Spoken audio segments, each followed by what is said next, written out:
2018 Honda Civic Type R like no Honda you've ever seen.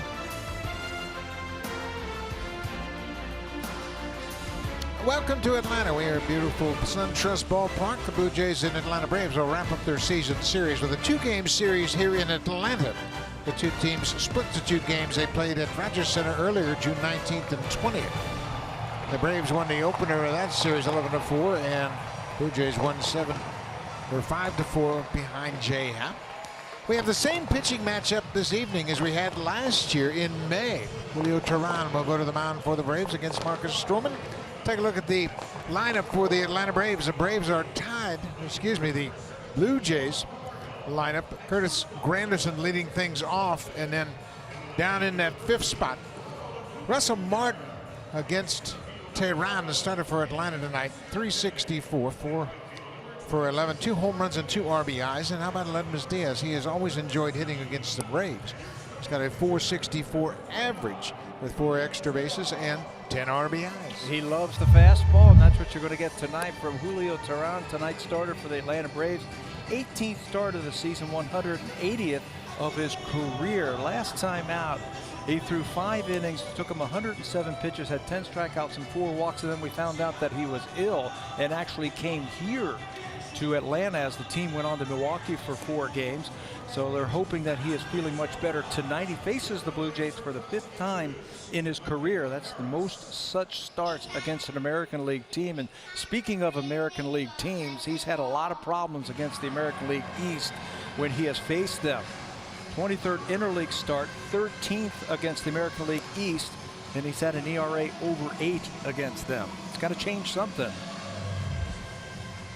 This is Aníbal Sanchez before Teheran's last start, talking about his delivery, and they felt like Teheran was spinning offline, but the veteran Sanchez had some great advice for him, and it served him well. You can see, he said, telling him to stay over the rubber just a little bit longer, play at your foot, get your hand on top of the ball, and drive towards home plate. Make sure all your momentum is coming towards home plate and not spin off.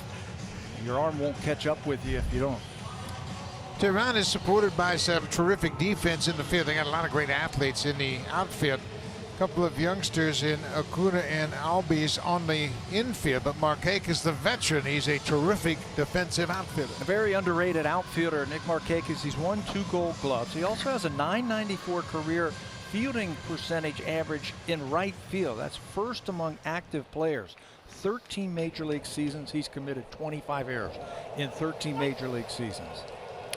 Teheran is set. Here is Curtis Granderson. First pitch of the game is in there for a strike, and we are underway.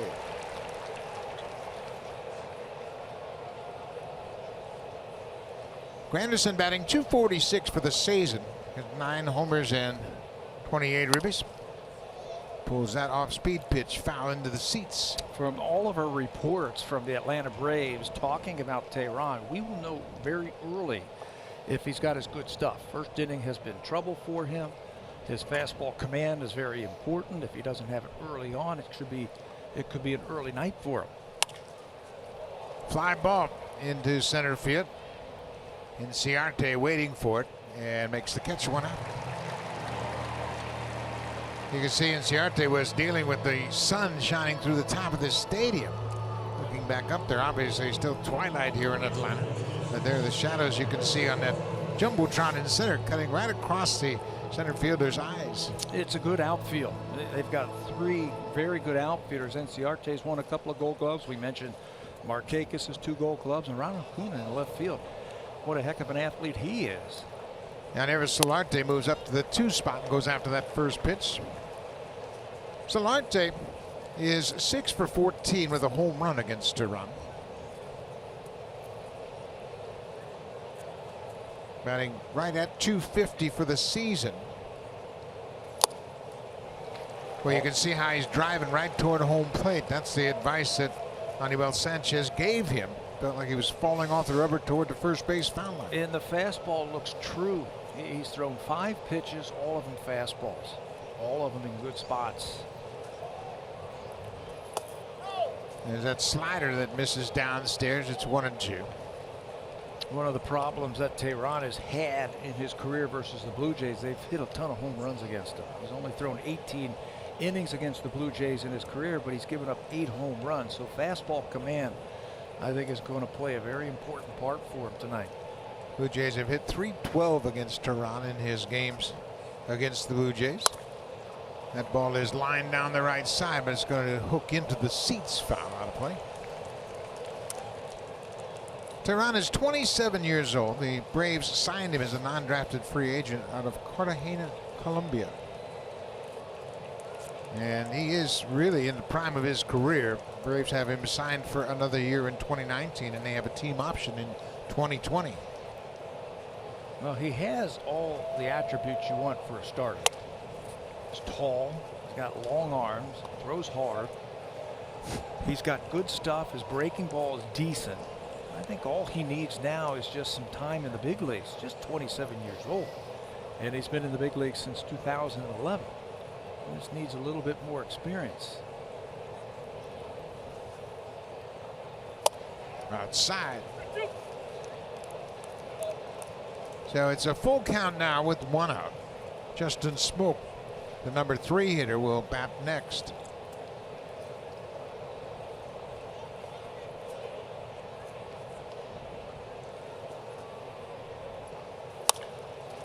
Line drive to right. Markakis on his horse. It's over his head. He plays it off the wall perfectly and holds Solarte to a long single. Line drive right off the fence in right. Justin Smoke hitting 3rd tonight. Had a terrific homestand, and he'd like to carry that same stroke into this series here tonight in Atlanta. Yeah, 9 games versus Detroit, the New York Mets, and the New York Yankees. Great average. Of course, he's got the great on-base percentage. He'll take his walks when he needs to, but he had 8 RBIs in those 9 games for the Blue Jays. He just looks like he is ready to do some damage when you see him at the plate, the way he's swinging right now. Smoke has a home run against Tehran. One thing you have to be mindful of with Tehran on the mound, you can't get too aggressive if you're running at first. He's got 5 pickoffs this season. There are only 2 players in the majors that have more. Eric Launder of the Padres and Marco Gonzalez of the Mariners, and they're both left-handed. Tehran's got 5 pickoffs. He's very quick to first.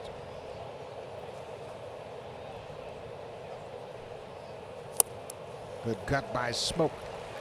Ball and a strike now. Smoke for the season batting .241. As we mentioned, he has a home run, just 2 at bats against Tehran, but he's 1 for 2 with a homer. He's done a nice job on that last homestand, hitting the ball where it's pitched.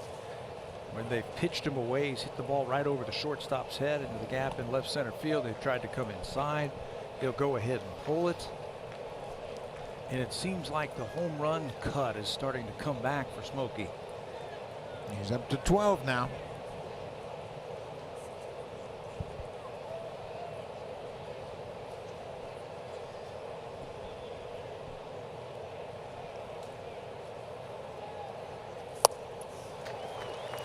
An off-speed pitch. Smoke was out in front of that. Tehran's had his issues in the first inning, as we mentioned, this season. 17 innings pitched. He's walked 15 and struck out 17, but he's given up 15 earned runs in the first inning, including 5 home runs.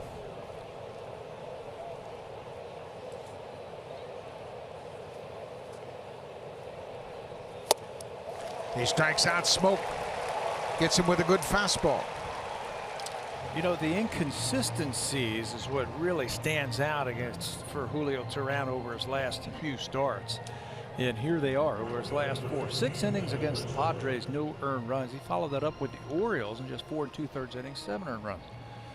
Next, it was the Cardinals, 6 innings, no earned runs. And then that Yankee start I was talking about, 5 innings when he felt ill.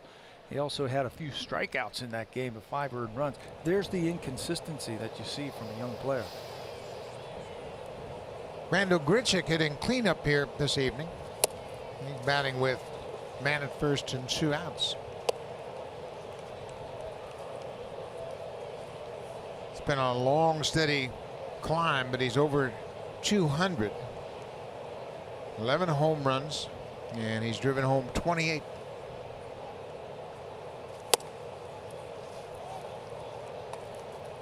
2-0 now. You can see Tehran kind of reminding himself not to pull off toward that first base foul line. That's exactly what he did right there. You see the follow through. What you want, you don't want to spin off of your delivery. And being a right-hander, you don't want to spin off and finish over towards first base. You want to get out over that front foot. Get over that front leg so everything is driving towards home. When you don't, you just have an inconsistent release point, and you're going to start walking everybody. Yeah, we mentioned 15 walks in 17 first innings this season, and he's behind Grichuk 3-0.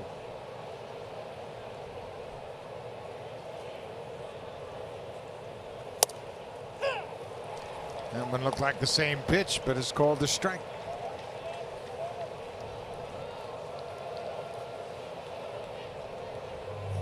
Six and 6 for the season for Tehran. His fastball looked like it was off the plate. Now it's 3-1 with 2 outs. Solarte at first. There's ball 4. So Tehran walks Grichuk. That'll put Solarte down to second. 4 walks in 5 innings in that last start against the Cardinals.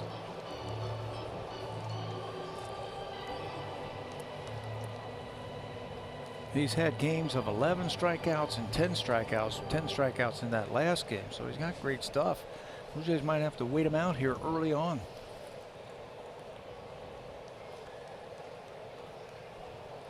Russell Martin, we mentioned his good numbers against Tehran, 4 for 11 for his career, and he bends back from a fastball inside.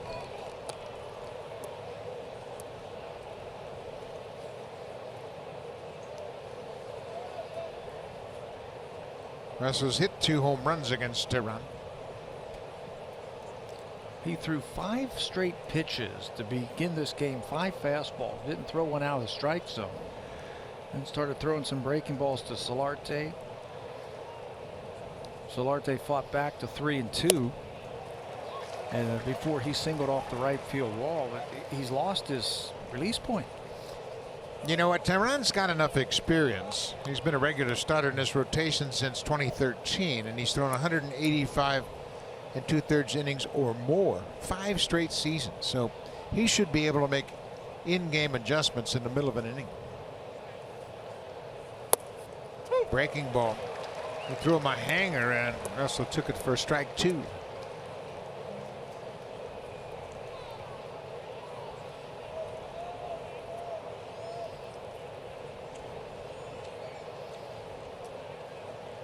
Blue Jays with 2 aboard here. Top half of the first. Another inside breaking ball. He fouls it off. Looks like Russell's not picking up that slider. He took that first one right over the middle of the plate for strike 2, and that one, that check swing, like he's not seeing that breaking ball out of his hand. Yeah, it's a little tough seeing right now for the hitters.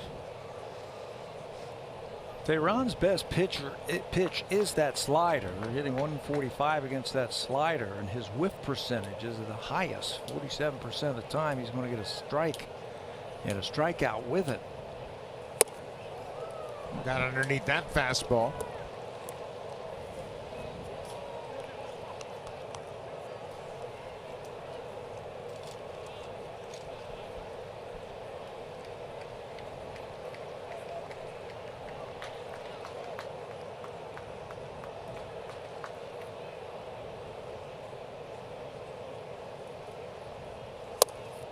Outside.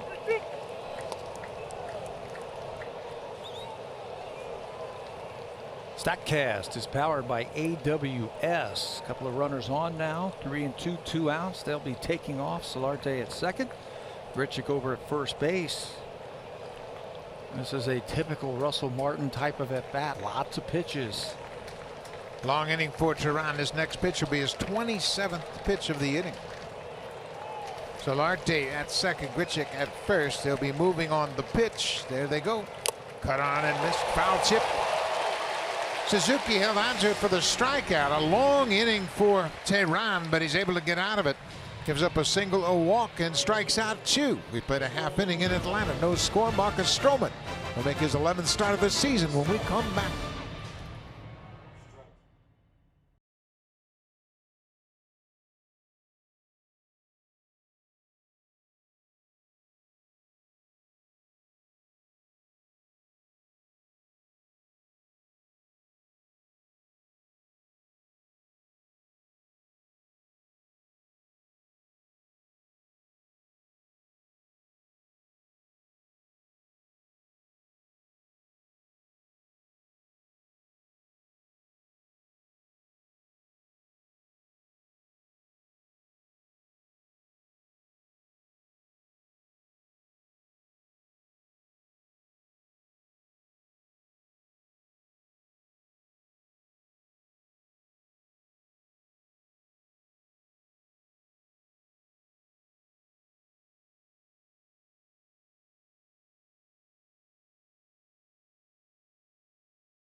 season. They are 50 and 39. They are in a flat-footed tie with the Philadelphia Phillies in first place. 50 and 39, as we mentioned. Ozzie Albies, a 7-game hit streak for the young second baseman, batting .393 with 4 extra base hits and a couple of RBIs. And the veteran Freddie Freeman, the first baseman, has been terrific against the Blue Jays, hitting over .300 for his career with 9 extra base hits and 13 RBIs. Very good offense that Marcus Stroman will tackle tonight. His 11th start of the season. It's also his second career start against the Atlanta Braves. He beat Atlanta in Julio Teheran last year 9-0. Marcus pitched into the 6th inning. He hit a home run in that game. In fact, he hit a home run off of Teheran. There are the numbers for Marcus in his first 10 starts of the season, trying to rebound from that last start, 4 2/3 innings against the Mets. Enders Inciarte, the leadoff man for Atlanta, goes after the first pitch. It's a little chopper out in front of home. Stroman, a terrific fielder, makes an easy play of it. Take a look at the rest of the defense for the Blue Jays. Curtis Granderson's making his 27th start in left field. Pilar's in center and Grichuk in right. And then Miss Diaz has been a very steady shortstop for the Blue Jays. Yeah, when Marcus Stroman is on, you're going to get a lot of ground ball outs. So Miss Diaz will probably be busy tonight. And the Blue Jays have had countless players start at shortstop for them. And it's not just, they come from all over. They have had shortstops from 7 different countries start for them this season. Really interesting when you factor in Gifton Gope from South Africa and Gio Urshela from Colombia. They've had a couple of Cubans play. Canadian Russell Martin made a start at shortstop. 7 different countries represented at shortstop for the Blue Jays. This is Ozzie Albies, the young second baseman. Albies is 21 years old in 184 days, and he is a good player. He's headed to the All-Star game for the first time in his career. This is his first full season. Not a real big guy, but don't let that fool you. He goes up there and he takes a mighty swing. Very aggressive at the plate. There's not a lot of walks in his arsenal. He's only walked 19 times all season long, but tell you what, he is an aggressive hitter. The Braves have 3 of the youngest players in the majors. 3 of the top 7 youngest player in the majors are right here with the Braves. Albies hits another one on the ground. Stroman will go to the bag himself and win that foot race. 2 ground ball outs for Stroman here in the first. That was a heck of a play by Marcus Stroman, the Gold Glove winner last year. He got off the mound very quickly. Those are the kind that go out in no man's land and you're not really sure, who should take it. The communication has to be there with Marcus. He's got so much range as a pitcher. Watch him come off that mound. Read that smoke is not going to be there. And he says, you know what? He's not going to elect to throw that ball to first base. I'll take it myself. Heck of a play. Not only did Marcus play second base in college, but he takes ground balls literally every day at shortstop and second base on the infield while the Blue Jays are taking batting practice. So that was an easy play for him. Here is Freddie Freeman, a .316 career hitter against the Blue Jays. Freeman has been one of the most steady hitters in all of baseball, batting .315 for the season. 16 homers and 59 RBIs, and he's headed to the All-Star game. Top vote getter in the National League, Freddie Freeman. He leads all first basemen in batting average with that .315 average. He has really turned into a great player. Just uses the whole field and got plenty of power. Freeman starting the All-Star game, as you mentioned, and he's the first Braves first baseman to start since Andres Galarraga started in 2000. Outside, 3-1 now. His power is left center field, right center field. That's where his swing is built for. So he'll have plenty of extra base hits. Off the plate. Stroman wanted it. Ball moved right at the end for a 2-out walk. Freeman walks for the 52nd time this season. A 2-out walk. That'll bring Nick Markakis to the plate. He is going to make his first trip to the All-Star game. He's had a great season. Yeah, built on these numbers right here. 113 hits, which is #1 in the National League. He doesn't strike out. Takes him almost 10 at-bats before he strikes out. In that average, 322 is actually tied with Scooter Gennett for second in the National League. Both coming into tonight's action at 322. Markakis has played 1,928 career games. That's the most for a first-time All-Star. Another player in Major League history has played more games prior to their first All-Star game. Ron Fairley, former Blue Jay, he held the record until Markakis was voted to start in the All-Star game. Stroman ahead 0-2 quickly. He's a durable player. Went back to look at some of the numbers that he has put up in terms of games played. Very rarely takes days off. He's averaged 153 games played through his first 12 full Major League seasons. Inside. Competitive, durable. He produces for you. He's an underrated type of player. He's only been on the disabled list one time. And he's had 4 surgeries. I spoke to him about that today. He said, I've been very fortunate that all the surgeries I've had have happened during the off season. He said, I think I've only missed 60 games. Amazing. Had that neck problem the last few years. Stroman gets him with a good fastball right on the inside corner. Nice start to the ball game for Marcus Stroman. He gives up a 2-out walk and strikes out Markakis to end it.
Friday Fan Festivals are presented by Bacardi. The next one is Friday, July 20th.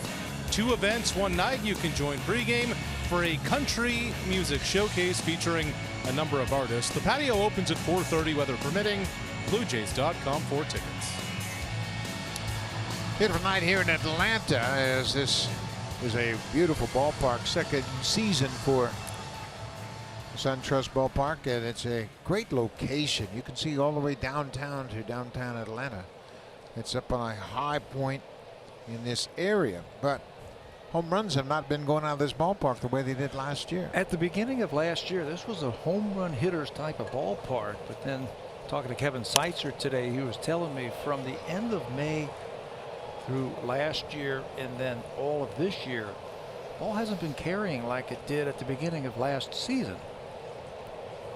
It's 385 to left center field.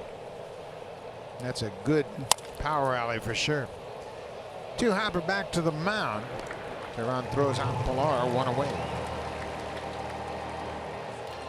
Well, Teheran's issues in the past have been in the first inning.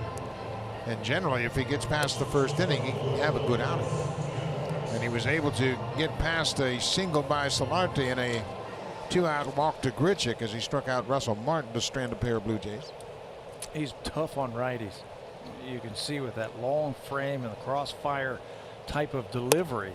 Starts over on the first base side, steps over towards third base, and creates a very tough angle for those right-handed batters to pick up the baseball. They're hitting just 184 against him this year. There's that good slider to Aledmus Diaz, a ball on the strike. Diaz had a little success against Tehran. He's 3 for 4 against the righty.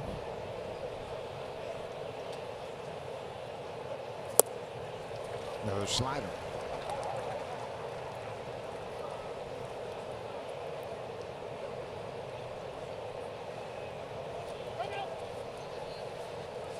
You mentioned Tehran is 27 years old. He came into the season with over 5 years of service with the Atlanta Braves. Breaking ball off Camargo, and that's going to be an error. So Diaz is aboard, and we mentioned the Braves. They had not committed an error in their last 3 games. That's just the second error they've committed in their last 7.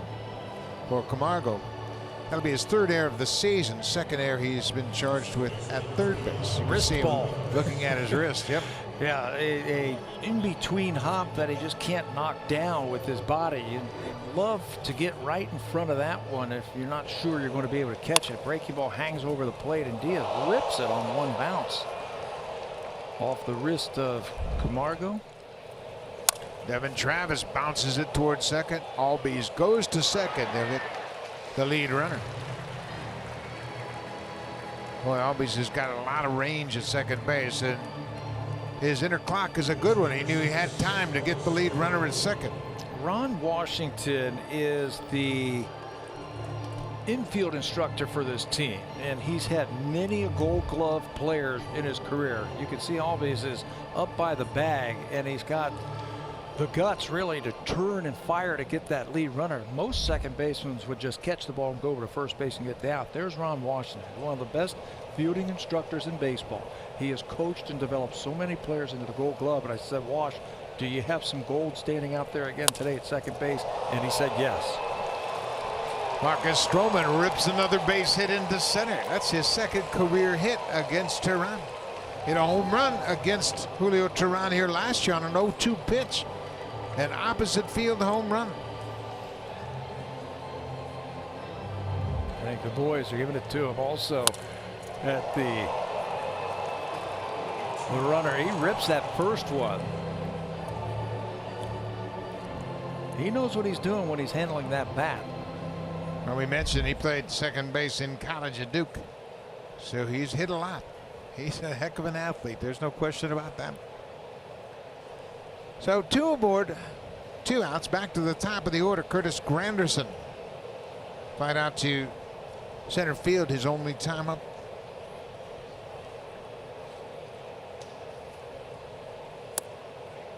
Breaking ball misses.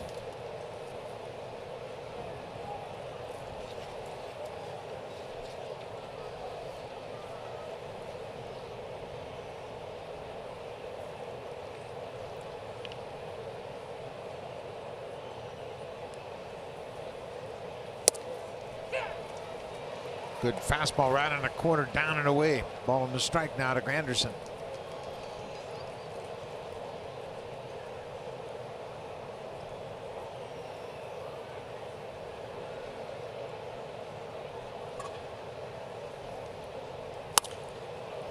Same spot, another good fastball.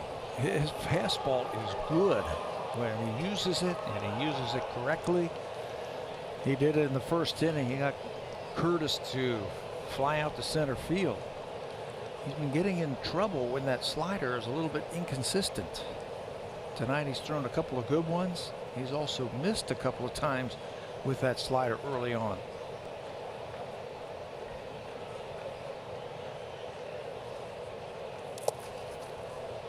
Suzuki keeps it right there at home plate, so the runners have to hold. Travis is at second, Stroman's at first. No score in the ball game. The Blue Jays have the only 2 hits of the game. Solarte had a single in the first inning. Stroman has a single here in the second.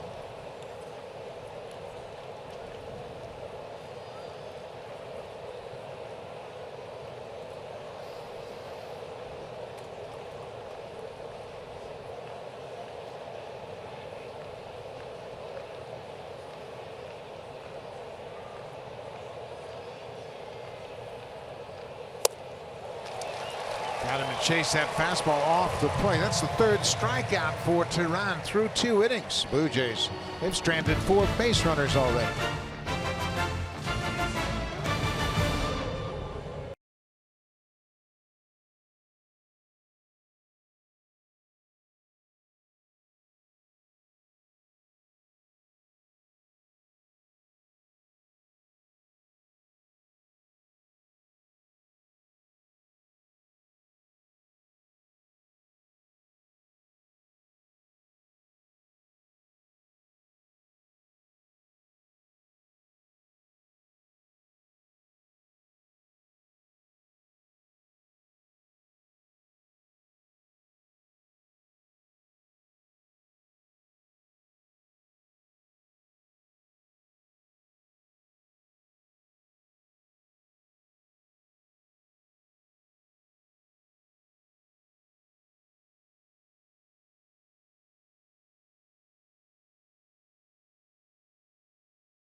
But Jay Happ received after being named the representative from the Blue Jays to go to the All-Star game.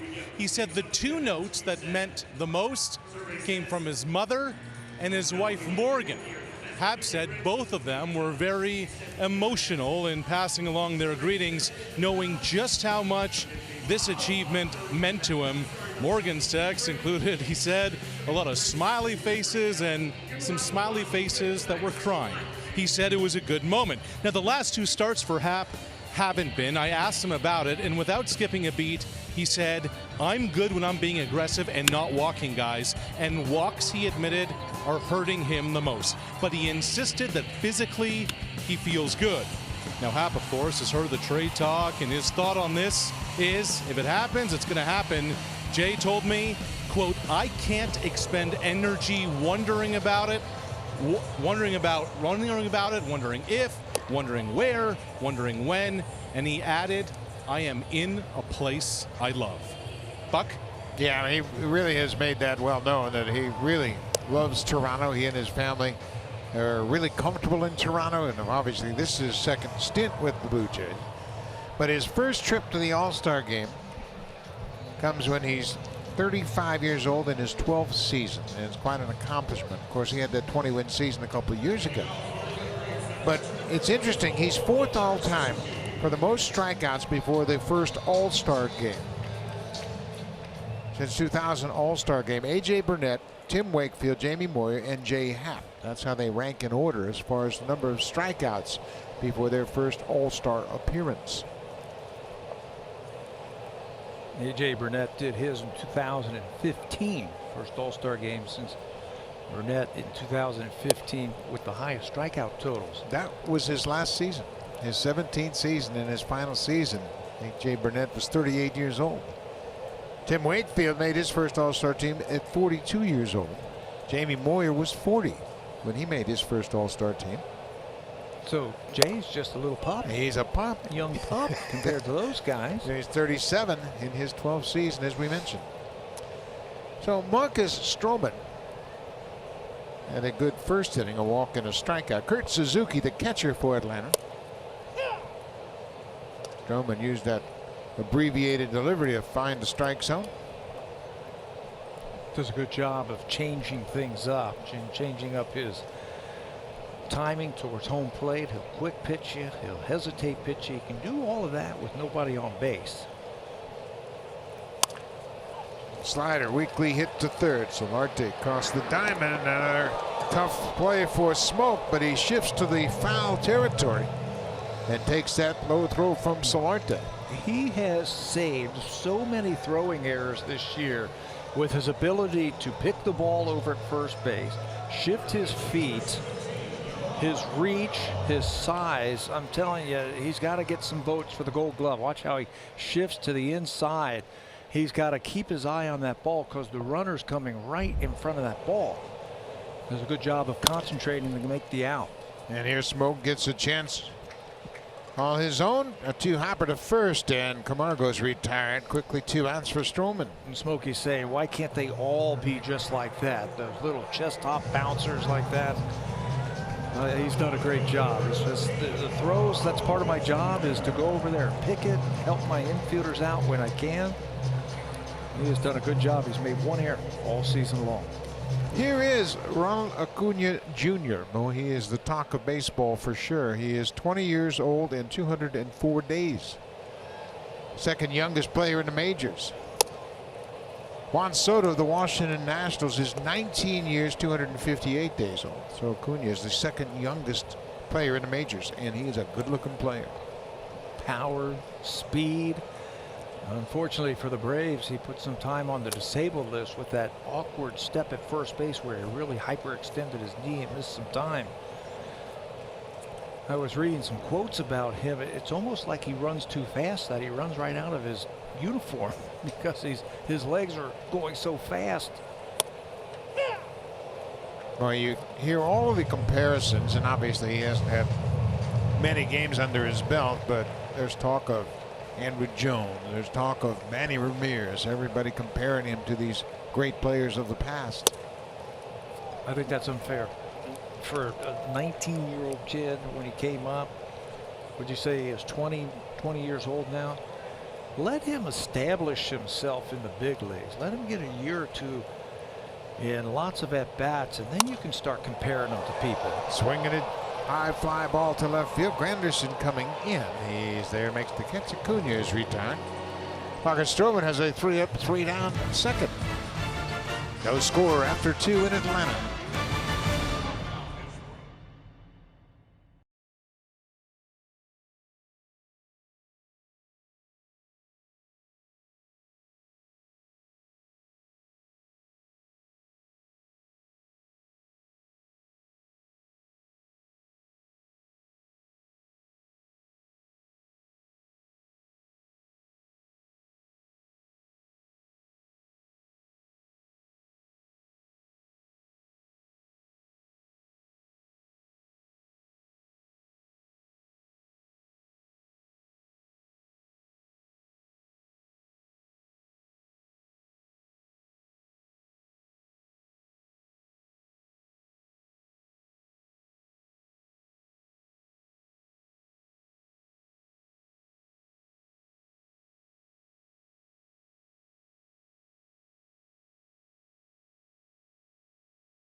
Display in Washington, D.C. Who will claim the Home Run Derby crown and who grabs bragging rights as the American and National Leagues go toe-to-toe? The MLB Home Run Derby and All-Star Game goes next Monday and Tuesday right here on Sportsnet. Buck. It's always a great event, mid-season classic, chance to see the great sluggers in that home run contest Monday night. The All-Star Game will take place Tuesday night. And it's always a great opportunity to see some fresh faces in the ball game. Wilson Contreras is starting for the Cubs, and he might be the heir apparent taking over in the National League. Absolutely. There are some good young players. Isn't that the theme this year in the All-Star Game? Young Youth. players. Boy, it sure is. A lot of young players in the All-Star Game. Nick Markakis is the oldest starter at 34 years old to be voted to start the All-Star Game. And there was Solarte in a line drive off the base of the wall in right field, his first time. Hits this one right back to the mound. No problem for Tehran. One away, let's check in with Jamie Campbell. He's got an update for us.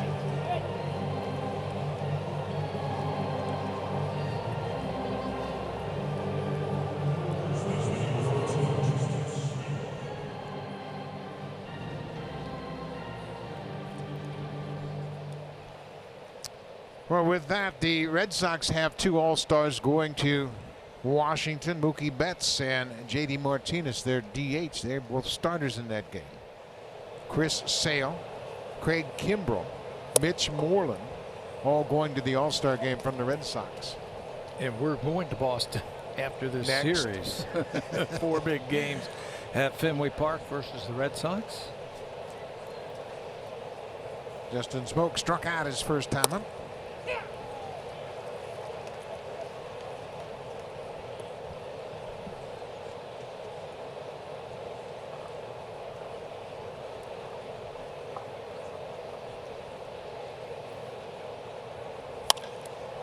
High fly ball deep to right center field. Inciarte Marquez on the run. This ball is gone.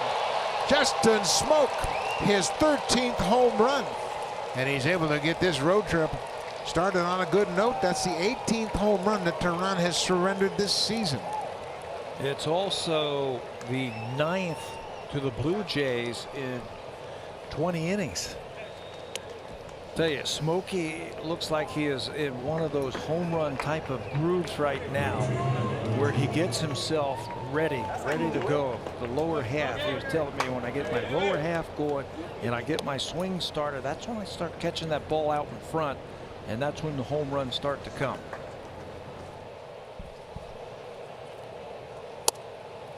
And Grichuk takes a breaking ball on the inside corner. He's the classic guy, the home runs come in bunches type of hitter. Right now, he had a great homestand like we were talking about his last time up. He struck out on a fastball. He was ready for the fastball that time. Watch the lower half get him in a good position to get that bat started. And that is a long way to right center. This is only the 34th home run the Braves have allowed in this ballpark this season. Only AT&T Park in San Francisco is tougher to homer in. And this has been a tough home run ballpark, but it's not too big for Smokey.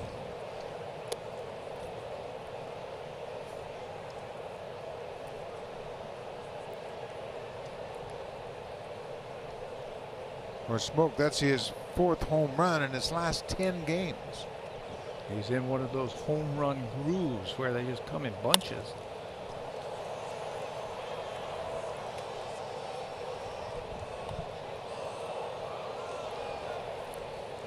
Take another look at this great swing and follow it on the StatCast. Yeah, I love that. Exit velocity just under 100 miles an hour, and the projected distance kind of a little bit more than 375.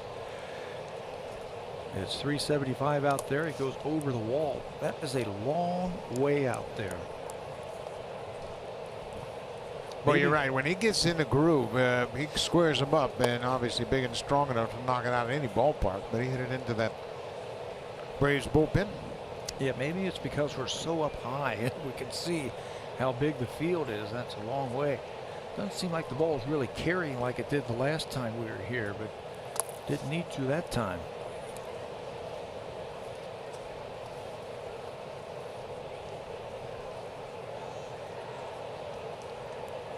He's 2 for 4 with a pair of home runs against Tehran for his career. Struck out the first time up, homered here in the 3rd. Blue Jays are on the board with the first run of the ball game, thanks to Justin Smoke.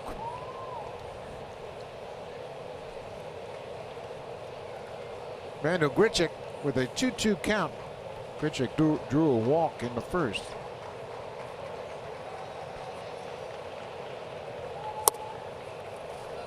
Takes a close one. Full countdown. That's what you're hoping for as a hitter when you fall behind 0-2 like Randall did right there. You want to just foul off some tough pitches, get the at bat back to 3-2, give yourself a chance. Well, that ball really got in on his hands, and he taps it back to the mound, 2 away.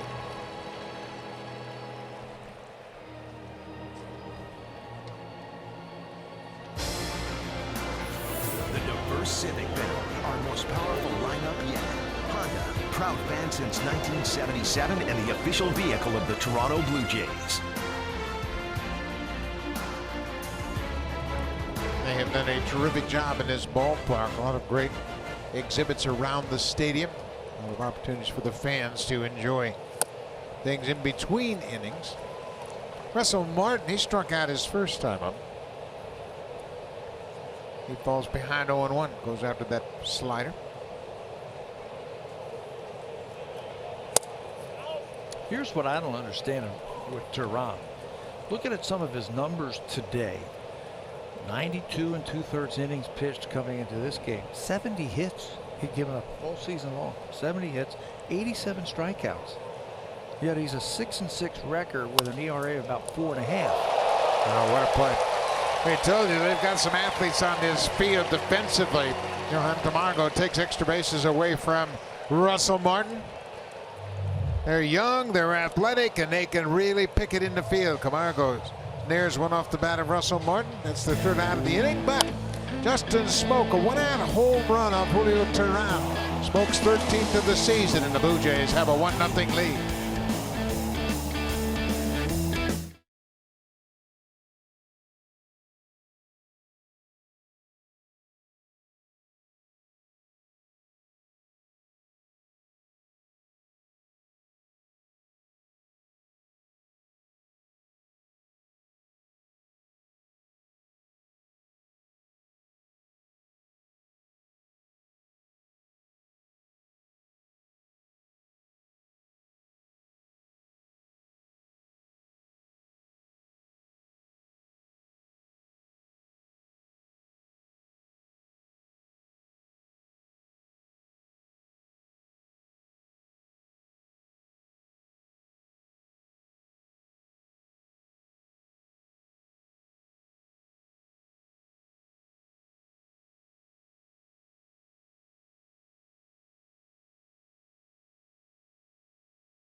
Stroman had been dealing with a stomach bug before it, that he'd missed his side session prior to the New York game and was under the weather in that outing.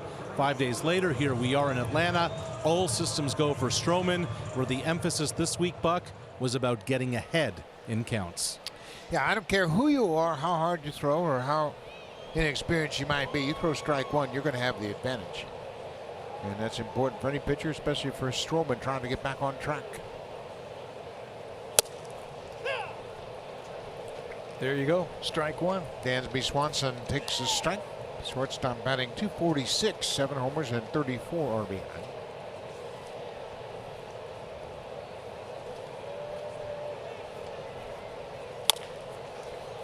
Stroman, another fine athletic play, makes it look easy as he throws out Swanson.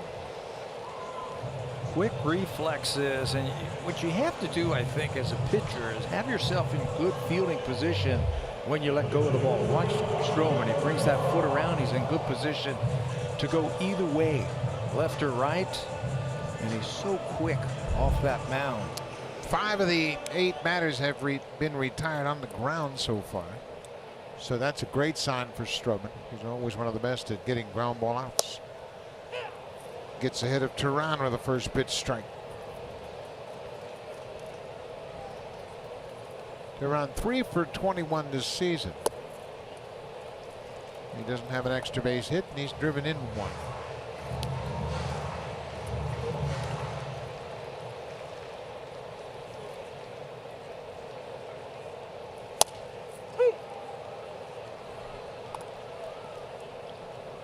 One and two now.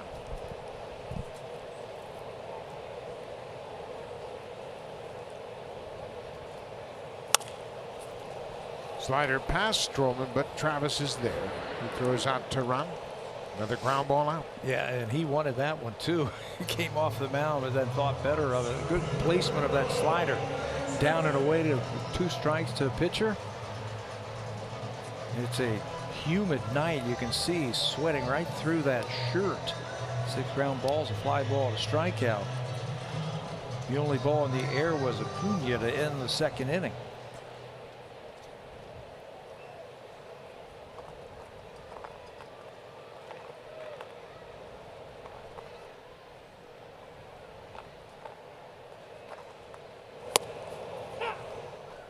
Ender Inciarte. He grounded back to the mound his first time up. Inciarte. Very versatile guy. He can hit leadoff. He can hit down in the order, but he's a terrific defender in center field. Another ground ball. He's got that pitch working. 3 ground ball outs for Stroman in the 3rd.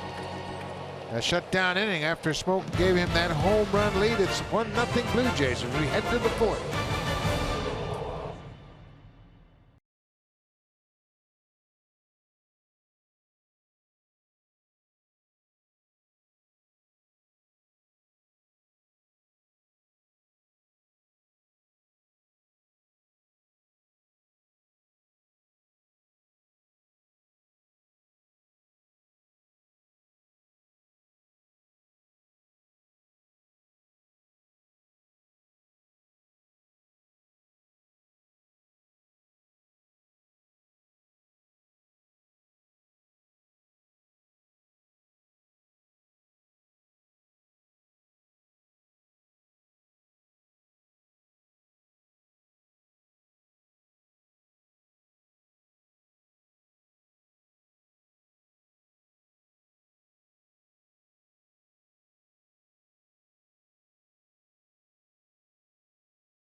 For $39.99, you can watch every out-of-market regular season game live or on demand.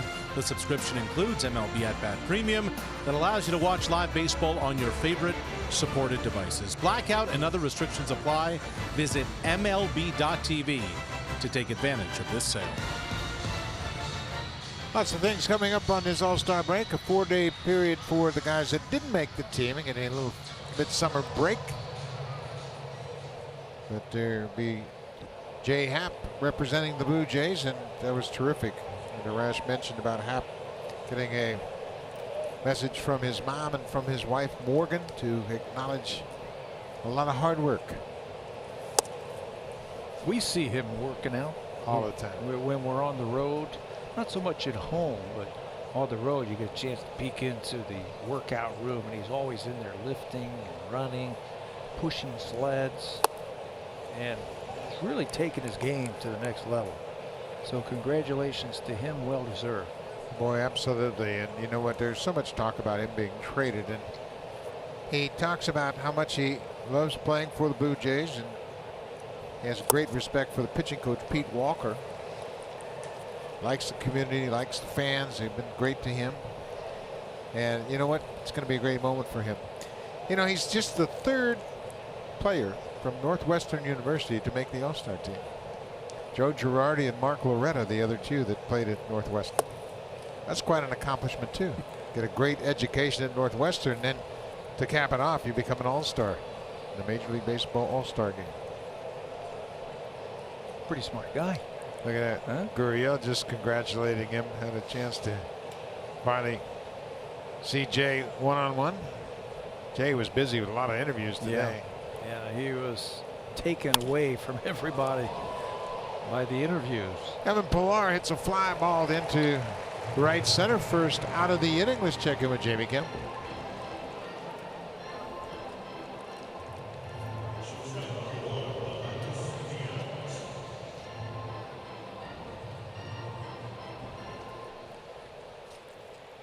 Well, Tanaka was throwing the ball very well before he went on the disabled list. He injured his hamstrings running the bases during interleague play.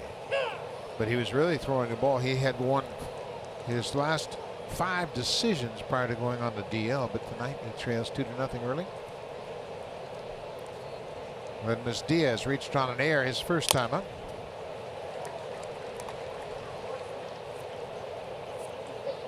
We had a chance to talk to Alex Anthopoulos, the GM of the Atlanta Braves, and we asked him about how busy he is with all of the trade talks. He says, you know what, we've had a lot of conversations, but not a whole lot happening right now. He said, I think it's a little bit early for the real talks to heat up. I think it'll be after the All-Star game. You know, heading into it, nothing is going to happen until you get close to the deadline, when people really have to buckle down and make their decision. I think they'll get through the All-Star break.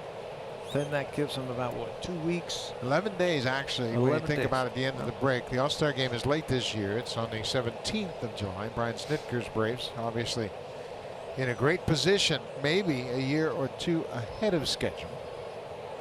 But they're tied with the Phillies. Ground ball to the second baseman. Albies throws out Diaz, 2 away. Well,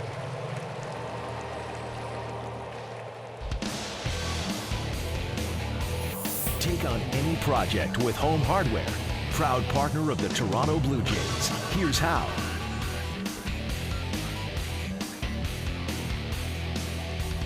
Rich history for this Braves franchise. Of course, it goes back to Milwaukee, and earlier than that, back to Boston. But this is just the second year they've been in this ballpark.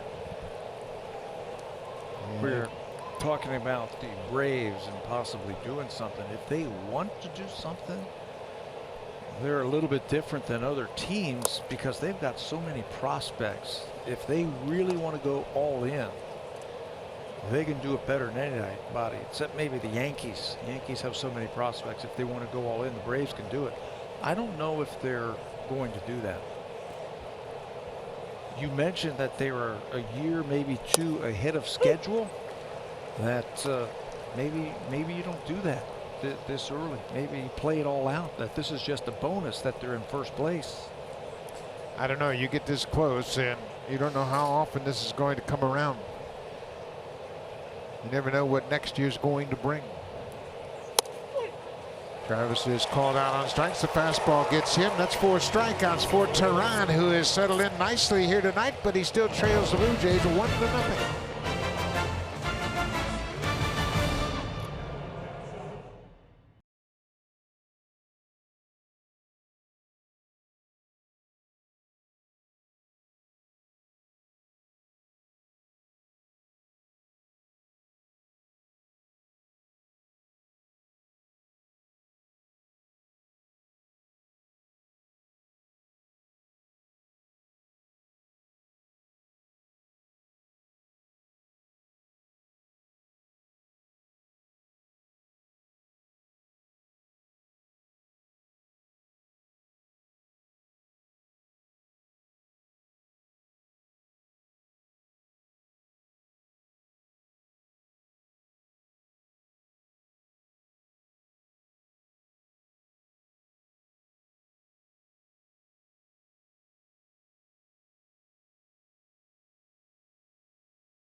The 4th inning, and when you look at the batter's schedule hit this inning, it's a pretty impressive trio. And Nick Markakis first in the National League with 113 hits. Freddie Freeman with a 406 on base percentage.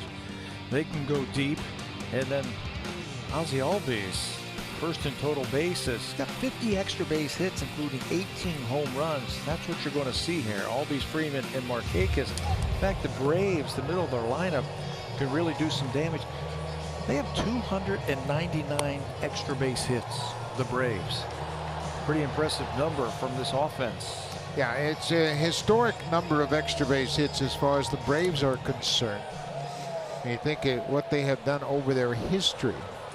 And they just got a terrific lineup. Brian Snitker really pleased with the way these guys have come on. There have only been 2 other teams that Atlanta has fielded that have had more than 299 extra base hits at the All-Star break. That was the 2003 Braves, who won 101 games, and then 98 Braves won 106 games, and both those teams lost in the postseason. Lost in the postseason. The 2003 team at the All-Star break had 334 extra base hits. That's a lot of damage being done to the opposition. This is the second baseman, Ozzie Albies. He grounded out the first baseman his first time up.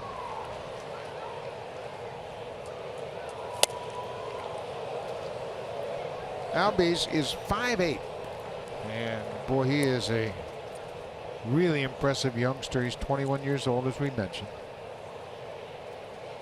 Speaks 5 languages. Yeah, we were talking to him today. Had a chance to chat with him. Nice play by Travis, and it's a high throw. Albies is at first base. Boy, the Braves wasted a terrific opportunity. The way that ball got away, Russell Martin, the catcher, had to retrieve it directly behind home plate. Albies had a chance to go to second. Yeah, if he was running or listening to the coach, running with his head up, he could have been easily standing at second base. Travis does a great job, gets to the ball, spins and fires. Now he's off target, but there's nobody there backing him up. It hits the brick wall. Watch this, where it hits the brick wall and ricochets all the way back behind home plate. Russell tries to run it down. There's the brick wall that it ricochets off of, but Albies was settling on first base, and that was it. Here's Freddie Freeman, who drew a walk his first time up. For Albies, that's his 109th hit of the season.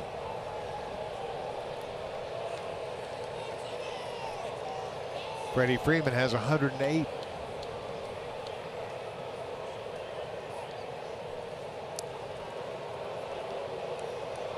Albies can run a bit. He is 8 for 11 in stolen bases.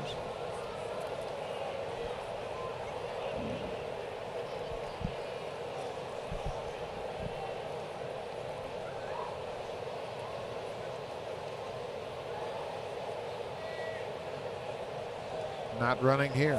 Inside. He had a chance to talk with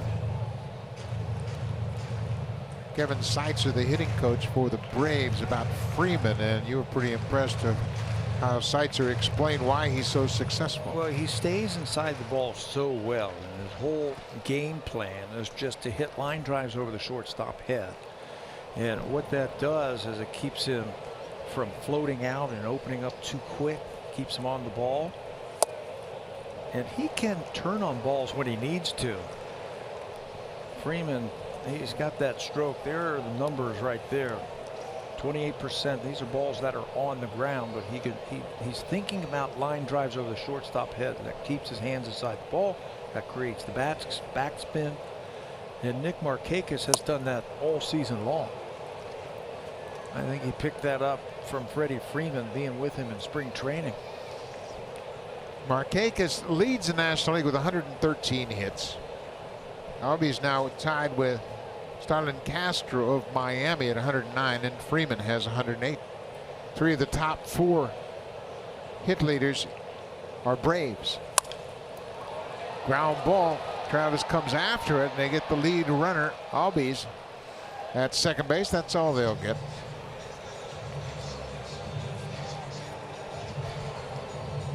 So Travis with the backhand flip to Diaz for the force out. Freeman's aboard on the fielder's choice. And here comes Markakis. We mentioned the hits. Markakis with 113 hits, on pace for his best season. Seitzer was also talking about Markakis today, and I was asking him, hey, what's the difference between Nick this year and what he was last year when you had him?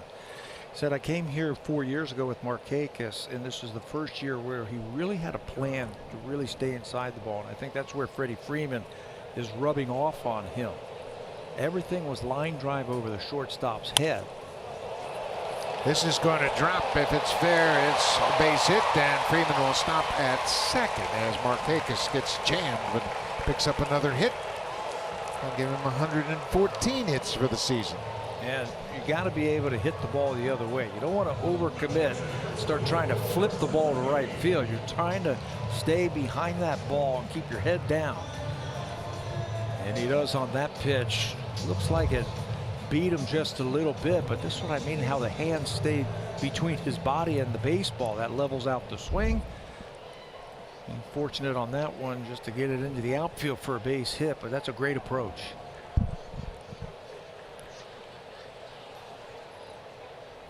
Catcher Kurt Suzuki batting in the fifth spot. Suzuki grounded out the third to start the bottom of the second inning. Ground ball to third. That's a fair ball. Solarte steps on the bag across the diamond in time. A double play ends it. So we have played 4 innings here in Atlanta. Marcus Stroman and the Blue Jays have a 1-0 lead.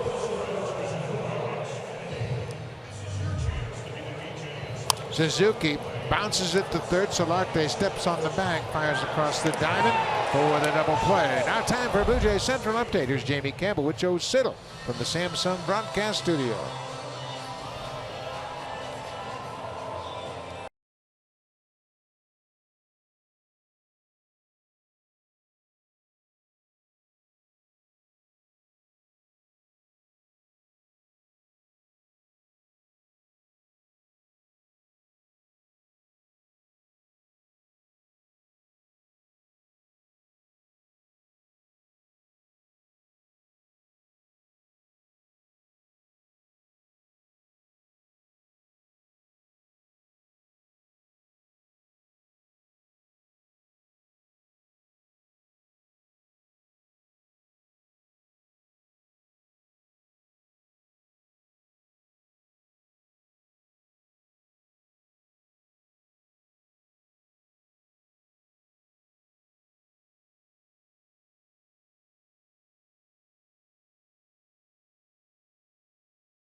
And now, Sunday, the Honda Indy Toronto goes in his own backyard at 3 o'clock Eastern, noon Pacific, Sportsnet 360 and City. Can Hinchcliffe do it again after a disappointing May? But we'll find out this weekend. That'd be a great one to go back-to-back right in your hometown, and that's coming up on Sportsnet, so make sure you check it out. Here's Marcus Stroman. He's already got a hit tonight. He goes after that first pitch and fouls it off. Better start throwing that slider to him. Yeah, I think so. He hit a home run off Tehran last year on an 0-2 pitch. Opposite field home run to right field. Singled on the first pitch he saw tonight on a fastball and had a good whack at that fastball. There's the slider. Yeah, he said, that's not fair. You can't be throwing me that breaking ball. You're going to throw it to him again. So Stroman strikes out. 5 strikeouts in the book for Tehran. Tehran's looked good, and we have talked about his season. He has gone back and forth between good and bad, good and bad. Last time out against the Yankees, he was under the weather and gave up 5 runs, but now Just the only run of the ball game is a smoke home run that came in the third inning. Had him on the ropes in the first inning. It took him 27 pitches to get through that first inning. He seems to have calmed down just a little bit. He hasn't given up a base runner since that smoke home run. Curtis Granderson, the leadoff man, is 0 for 2.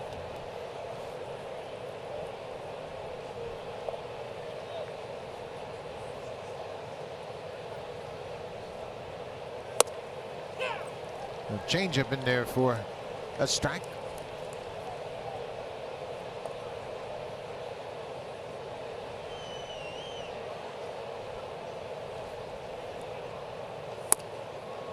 He just missed downstairs, tried to come right back to it. You know, the Braves, nobody really figured on them being here at this position in first place. But they have the best record against the East in their division. NL East, they're 27-14. No one else in the division is over 500 against the division. This was supposed to be the Washington Nationals season. Washington's 45-45. They're 5.5 games back of the Braves and the Phillies. They just finished up a tough road trip. 10-game road trip. They finished up 5-5 after having swept the Cardinals in the 3-game series. Then they went to New York with the Yankees and finished up in Milwaukee. Won a game there and then won 1 game in Milwaukee, and they felt it was a moral victory on that road trip, facing all those tough teams, coming away 5-5.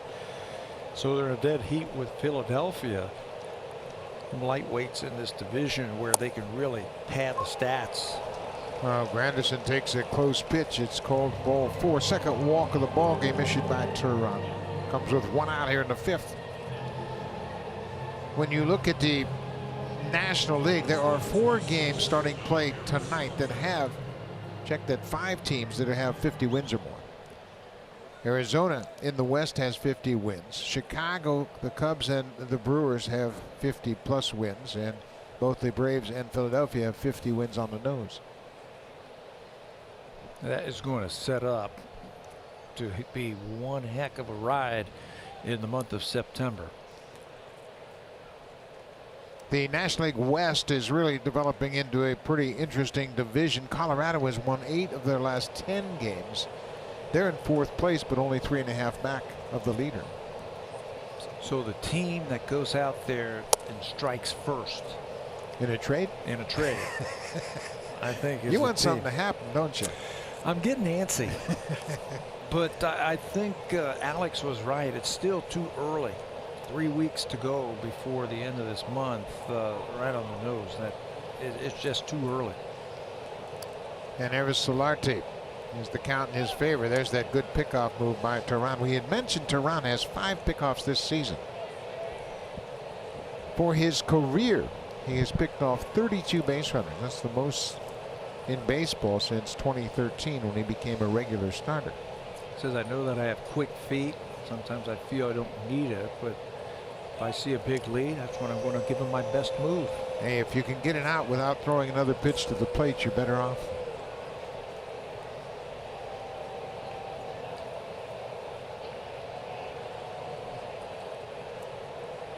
We just aren't really a running type of team. Kevin Pillar leads the team in stolen bases with 11.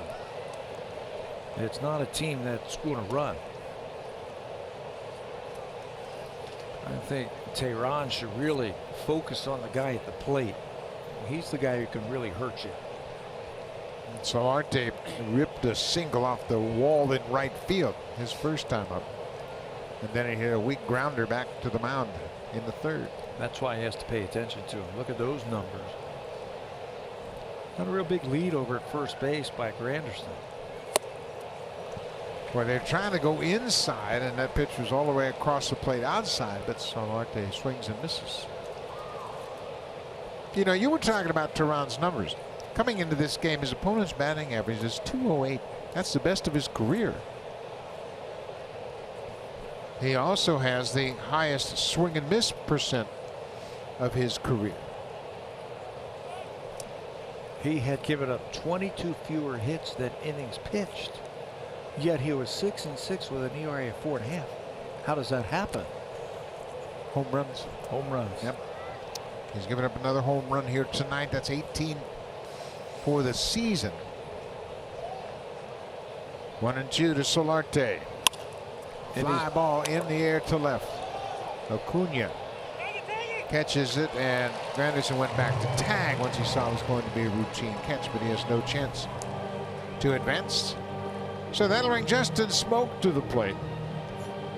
He struck out in the first, but he has accounted for the only run of this game. And it came off of a fastball from Julio Teheran, and over his last 10 starts, he's given up 7 home runs on the fastball. I think the Blue Jays know that. Smoak knew it.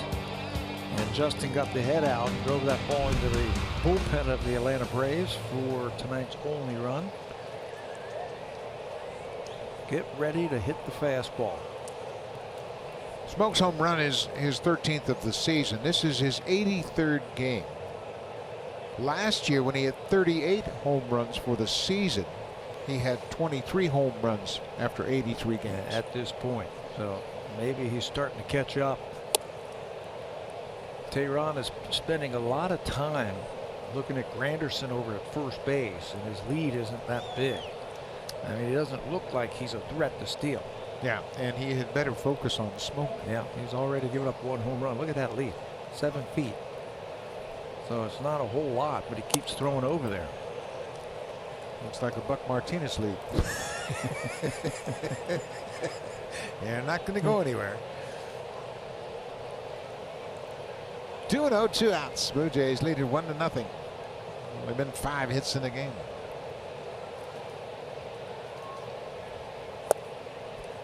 Smoak's really seeing it well right now. Taking the borderline pitches, not chasing anything. I think he was getting a little frustrated there when they were pitching around him, and he was taking his walks, and they just weren't giving him anything to hit. Hit a 3-run home run in the second inning on Friday night against the Yankees' Sonny Gray. Another good take. Smoak walks. Second walk of the inning. 2 outs. Let's check in with Jamie Campbell.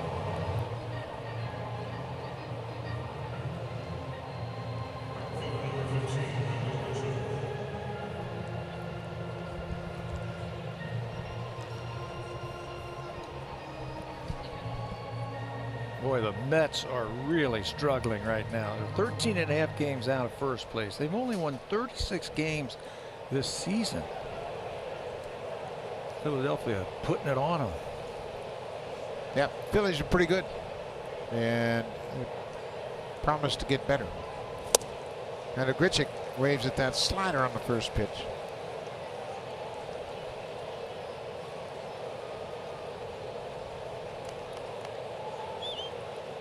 Randall got jammed his last time up and tapped the ball back to the mound. That fastball inside got him. Lays off that slider.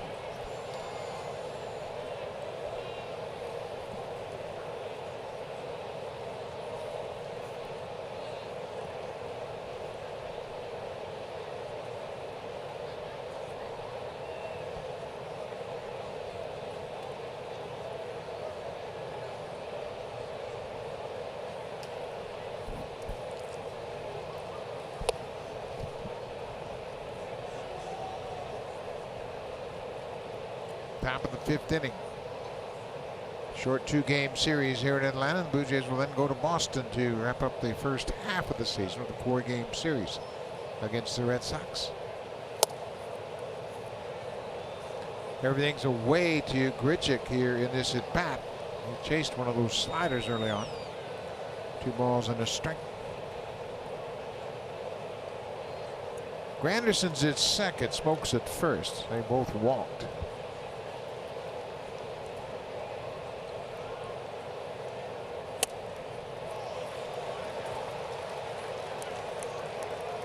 Now it's 2-2. Teheran has 5 strikeouts. He's walked 3 Blue Jays. Blue Jays have 3 hits.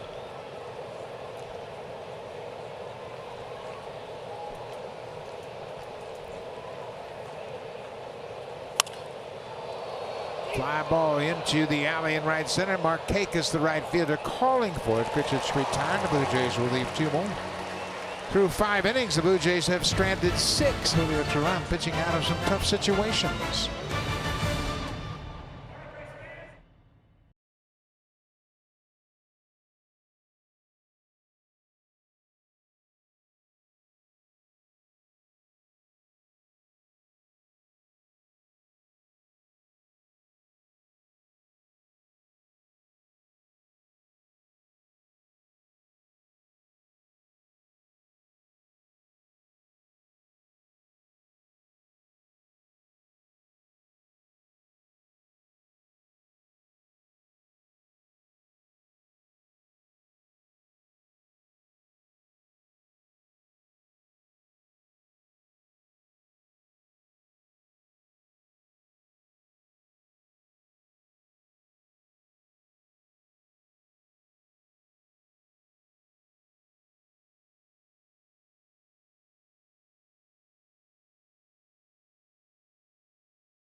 Saturday outside of Old City Hall in Toronto. This was the scene.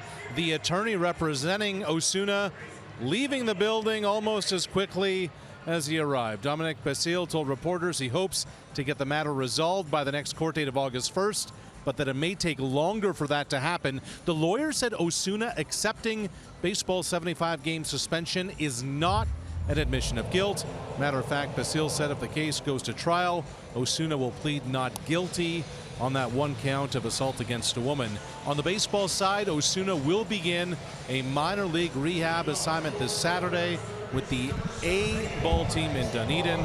Osuna's suspension, of course, ends August 4th and eligible to return to the Blue Jays, Buck, on August 5th. Yeah, it's really been a sad situation for everybody involved, and it goes all the way back to that situation in May, and hopefully there'll be a resolution so everybody has a better idea what's the future. But he certainly has been a big part of this Blue Jays ball club, and I think everybody wants to have this all sorted out. Yeah, one way or another, for him, for all the parties, everybody involved. Johan Camargo, the third baseman. This has been a challenge for Marcus Stroman, his 5th inning. This season in the 5th inning, he's totaled up 9 1/3 innings, allowed 15 hits and 10 earned runs. So this is a real hurdle for him to get through this 5th inning, but tonight he's been on his game. He's been on his game, and what he has done is he's minimized the opponents that he has faced. There's his numbers: 4 innings, 2 hits, a walk, and a strikeout. So usually in the 5th inning, you're starting your 3rd time through the lineup. There's a real good chance he doesn't make it to the 3rd time through the lineup until next inning. That's how well he has pitched tonight. Yeah, he's only thrown 46 pitches. And you can see this season, each time the lineup is turned over, the hitter's batting average improves dramatically. There's another ground ball. Smoke will have to shovel quickly, and he does to Stroman, who's standing on the bank.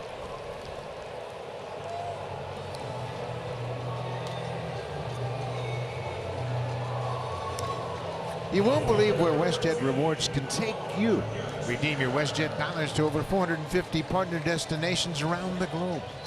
Join today at westjet.com/rewards.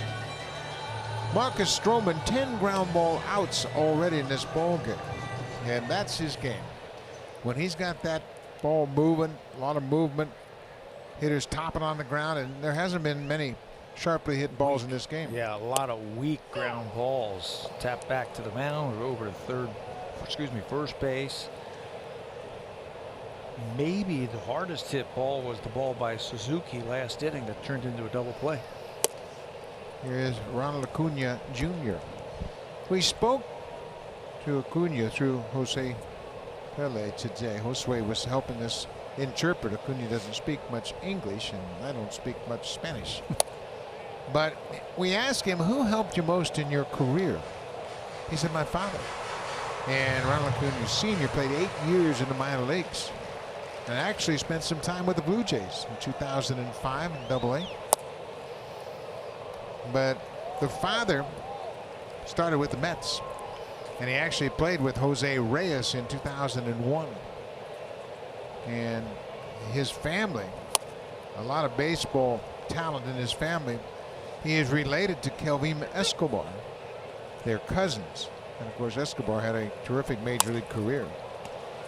Another play back to the mound. No problem for Stroman. Nunez read time. Another ground ball out. Yeah, he was telling us that he plays winter ball, but he plays with his own age group. He's got his own team of 19 and 20-year-olds. He doesn't play with the older kids. Part of that family, Alcides Escobar, also a cousin. They're all from Venezuela, of course, and Ronald Acuna Jr. is a very interesting, bright young player. So 2 down for Stroman in the 5th. Dansby Swanson, he grounded back to the mound. His only time up. Boy, this is vintage Stroman tonight, working quickly, throwing a lot of first pitch strikes. Look at the quick pitches that he has thrown against the Braves. They're not ready for it. I don't know if they haven't looked at the scatter reports, but everybody knows he does it. He's thrown some quick pitches on the first pitch and then comes back with that hesitation. Quick pitch just to get a strike right down the middle, and the Braves hitters seem to be surprised. It is a hot, muggy night here in Atlanta, 29 degrees.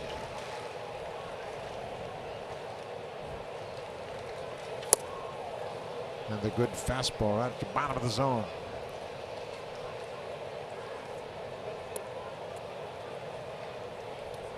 This baseball weather, isn't it? Yeah. You can see the players, their jerseys are getting dark from sweat. Especially Marcus, who's really working.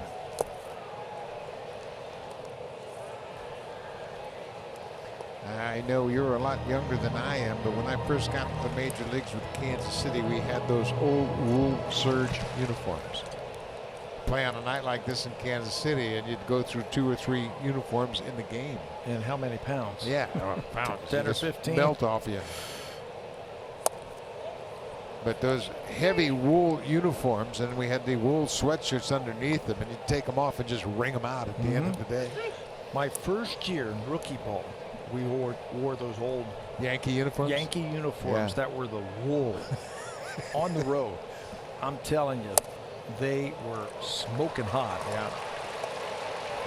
Now Swanson draws a walk. That's just the second walk issued by Stroman. It comes with 2 outs. Not a bad walk considering you've got a pitcher coming up next.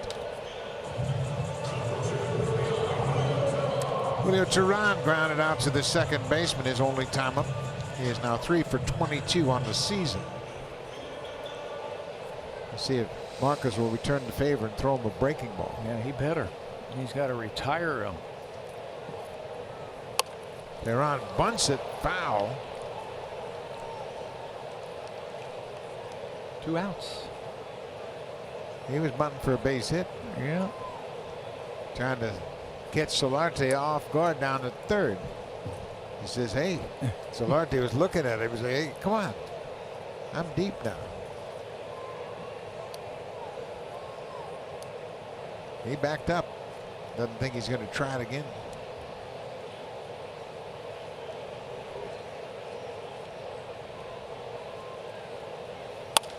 Hey, there's a base hit to right field. They got a shot at him. Nope. Richard was thinking about going to first base. He got to it so quickly. But Teheran has a 2-out single. That's his 4th hit of the season. You know, you can do that in the National League with the pitcher up. You can bring your right fielder in a little bit closer. Chances are they're not going to hit it over your head.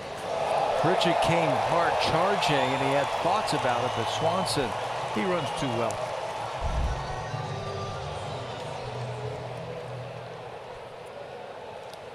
Two outs, back to the top of the order under Inciarte. Drummond trying to close out the Braves here in the 5th. Marcus got 2 quick outs. Camargo and Acuna both grounded out, and then he walks Swanson, and now the pitcher Teheran gets a 2-out hit.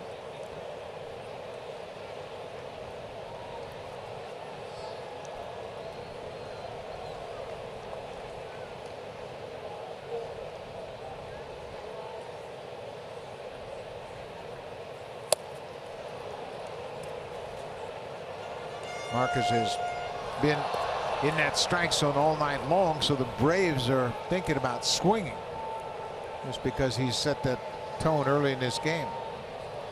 Yeah, he's got the fastball command. I'm going to have to get that breaking ball over, I think, at some point here against Inciarte. Oh, they had a shot at him, and good tag by Diaz as Swanson's back in ahead of the tag. Blue Jays are going to take a quick look at it as Stroman buys some time.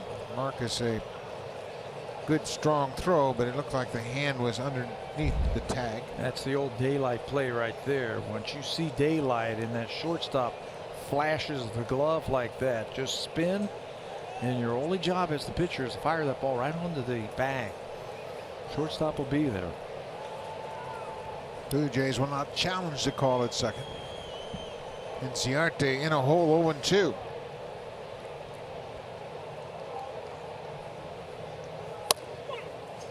Called strike three. That cutter got him, boy. Just enough movement right at the end. That's a big strikeout for Stroman. His second strikeout of the ball game results in the Braves leaving two more. Inciarte couldn't pull the trigger on this high cut fastball. Marcus has 5 in the books, and he has a 1-0 lead.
Blue Jays members log into My Blue Jays and enter the code MBJ5174 to earn My Blue Jays points just for watching the broadcast. The entry box can be found on your My Blue Jays homepage, and the code must be entered by 4 a.m. But big day tomorrow for Vladimir Guerrero Jr. He'll run the bases on Wednesday. The Blue Jays will then evaluate where he goes from there, either Double-A New Hampshire or perhaps a promotion to Triple-A Buffalo. That'd be very interesting, and obviously Blue Jays are being very cautious with Vladimir Guerrero Jr. But he's about due to go back, start playing, and finish up the second half to his season. As he had a terrific first half before the injury, and now the question is, where do you send him? And it sounds like he might be going to AAA. Yeah, good for them. Start pushing some of those prospects up. Last thing I read, they felt like he was a little bit ahead of schedule, maybe by a week or so. He's been working hard, that's for sure. Martin hits a high fly ball into right. Markakis is coming in. He'll get there and make the pitch. One out here in the top of the 6th. You know, in talking about young players like Guerrero, and we've had several discussions today with Brian Snitker, with Alex Anthopoulos, and Barry Munition is here, formerly of the Blue Jays, and we talked about some of their young players, and Brian Snitker believes that you have to finish off the process of development in the majors. He said because you don't see major league caliber pitching in the minor leagues. Boy, Pilar skies it out in front of home plate, and the third baseman Camargo makes the catch right out in front of home. 2 quick outs here in the 6th.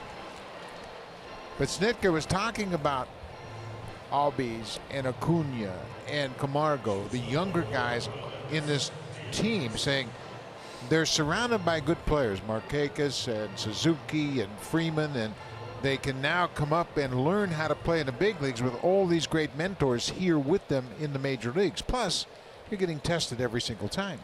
Acuna was saying that today. He was saying down in the minor leagues that pitchers, you don't have the information that you have at the major league level. So as a hitter, you don't have a lot of information on the pitcher. Pitcher doesn't have a lot of information on you. So the adjustments in the minor leagues might be from day to day. He found out that in the major leagues, the adjustments are pitch to pitch, at bat to at bat, because there's so much information. And when they see you can't hit a slider, he said, I had 12 sliders in a row when I was in Miami. That's what playing in the major leagues is all about. The difference playing in the major leagues and the minor leagues. You might get some false hope when you're down in the minor leagues, but then you come up here, you're facing the best. And I think Snitton's right. You got to bring young kids here and let them finish their development against big leaguers to understand how to succeed at the major league level. Fastball on the corner. It's 2-2. 2 outs to Diaz.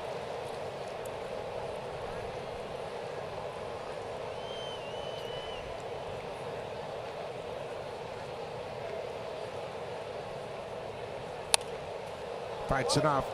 Acuna also told you something I thought was pretty interesting and a lot of insight. He says, yeah, sometimes you get too much information up here, and he kind of went back to the basics. Yeah. He said when he first came up here, he was hitting the ball really well. He wasn't thinking too much, and then he started getting all the information that the major leagues has to offer. Diaz is thrown out. Quick inning for Tehran. We'll give you a little bit more about Ronald Acuna as this game goes on. Terrific pitchers duel. 1-0 Blue Jays.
Is going to Washington to participate in the Major League All-Star game next Tuesday.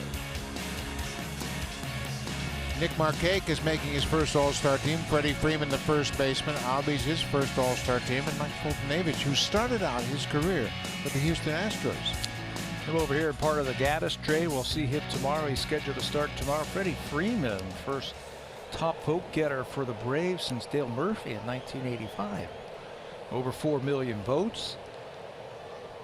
This is a kid that I'm impressed with. Had a chance to meet him today and talk to him. He's a throwback.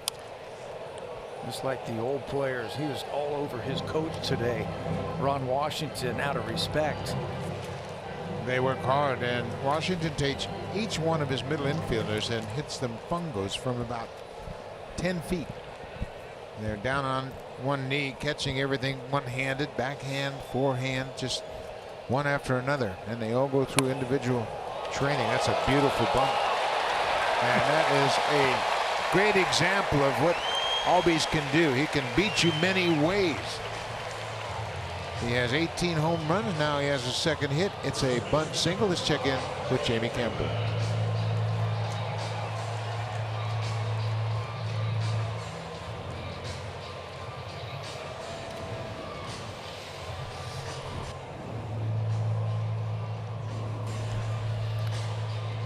Manny Machado, yep, he says, I'm not going to play third base. I'm a shortstop, and I don't care who trades for me.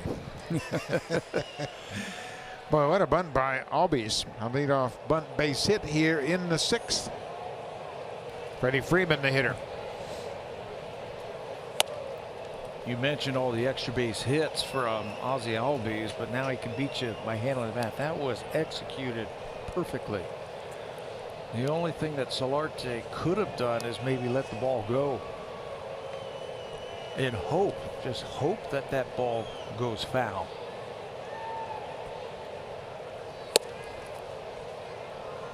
Here's what I'm talking about. Because it was so perfect up the lining, the grass is cut right by the foul line.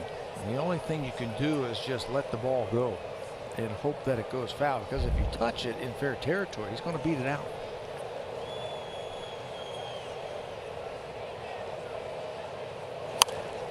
Freeman fouls it back. 2 balls and a strike to the Braves first baseman. He mentioned Freddie Freeman going to the All-Star game. There have only been 3 other Braves first basemen that have started the All-Star game. Fred McGriff started twice, 95 and 96. Hank Aaron started in 73 at first base. First base. And Joe Adcock for the Milwaukee Braves in 1960. There have only been 4 Braves first basemen start an All-Star game. Freddie Freeman will do that for the first time.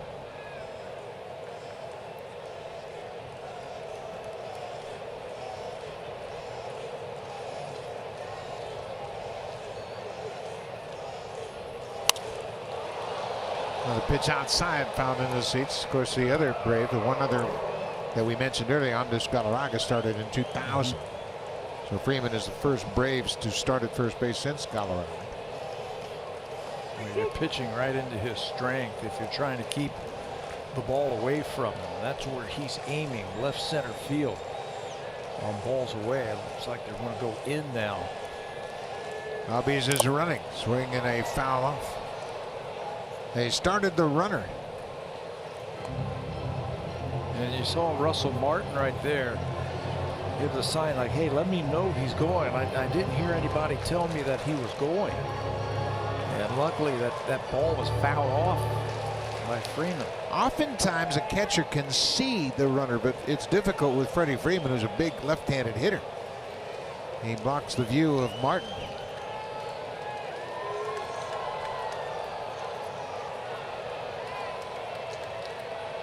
It's going again. Swung on and missed. Throw from Martin is not in time. Albies with his 9th stolen base of the season. 1 out.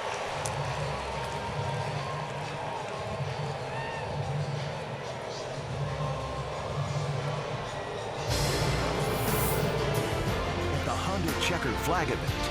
The real victory lap is the drive home.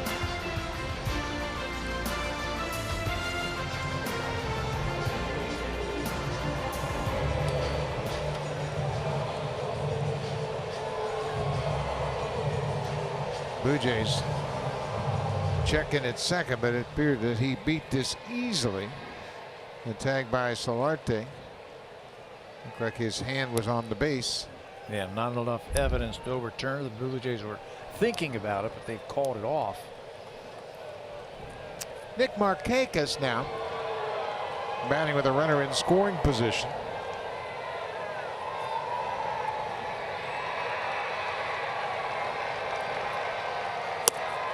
Oh, perfect pitch.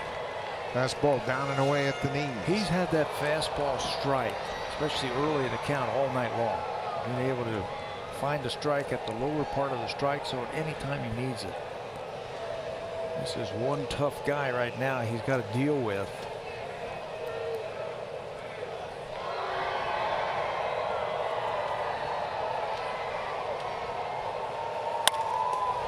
Markakis hits it right back to the mound. Stroman knocks it down and will flip it to first. That ball had a chance to get through the infield, but Stroman got a glove on. He's waving off the coaching staff, saying he got the glove on it. No problem at all. Watch how quick his reactions are to knock that ball down. Record the out over first base where we'd be all tied. This ball is hit like a shot right back through the middle. Blue Jays play Markakis straight up. No shifting, no shortstop right behind the mound, so that ball was heading to center field. He has been awesome tonight fielding. Joe Biagini loosening up for the Blue Jays. Marcus has only thrown 75 pitches, but it is a hot, muggy night, and he's had a lot of action fielding balls on the mound. He's had to make a couple of hustling plays to get off the mound. So I'm sure that Russell, it looked like Pete Walker asked Russell Martin to go to the mound and give him a breather right here. I think you're absolutely right. You can see the perspiration on his jersey, how it's sweating right through that jersey. Marcus is scheduled to hit second next inning. So you got a guy warming up just in case they choose to pinch hit for him. Well, this is still a tough situation with 2 outs. The Braves lead the National League. They have scored 176 2-out runs this season. They've got some good clutch hitters at the plate. Kurt Suzuki, he's 0 for 2.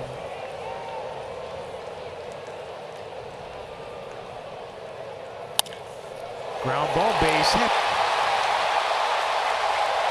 We're tied just like that. This team's got a lot of confidence. We mentioned that's the 177th 2-out run they have scored this season, and it's all knotted up in one. High fastball, and Suzuki had a couple of runners on last time up and hit into a double play, so he redeems himself with that base hit to left field. Just finds the hole. High fastball by the third baseman into the outfield, and we are all tied up. Well, Suzuki's a veteran, and he had recognized that Stroman had been throwing strike one, strike one, strike one all night long, and he was all set. Hit it in a perfect spot. Another ground ball, but that one snuck through into left. So the bunt base hit by Albies, a stolen base. He comes in to score. You mentioned the Braves, hitting with runners in scoring position this year. Only the Red Sox and Astros have a higher batting average coming into this game with runners in scoring position. So they clutch up once again with 2 outs. And we certainly know how good the Red Sox and Astros are. And this is a very young Braves team. Johan Camargo, the third baseman, he's grounded out twice.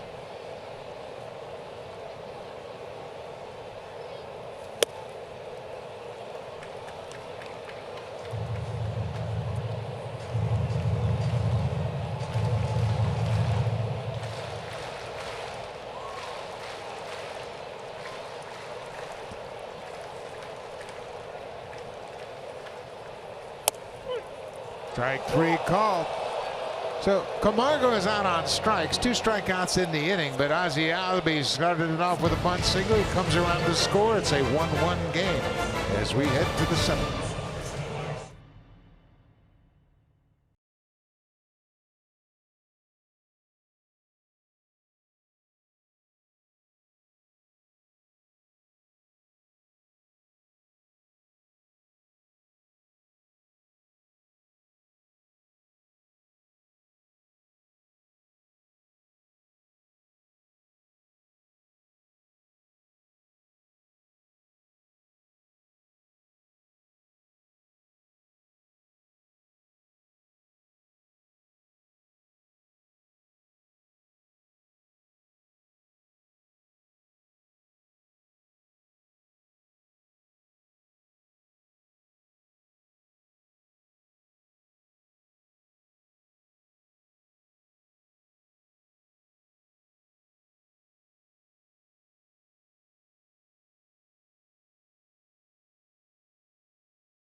on Earth comes to Sportsnet, and it begins at 10 o'clock Eastern Time tonight on Sportsnet 1. The Calgary Stampede this evening at the top of the clock.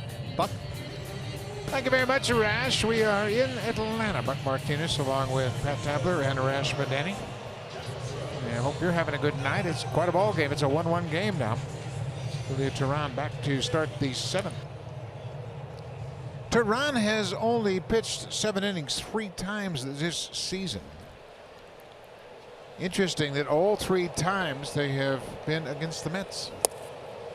All 3 of his 7-inning outings have been against the Mets. Marcus Stroman has his helmet, bat, and batting gloves on. He had a base hit in his first at bat. Blue Jays need Devin Travis to get on base here. Get on base. We got a shot in between innings of John Gibbons going over to talk to Marcus. I'm sure the message was, hey, if Travis gets on, go ahead and sacrifice him in the scoring position. So Devin's got to find a way to get down the first base.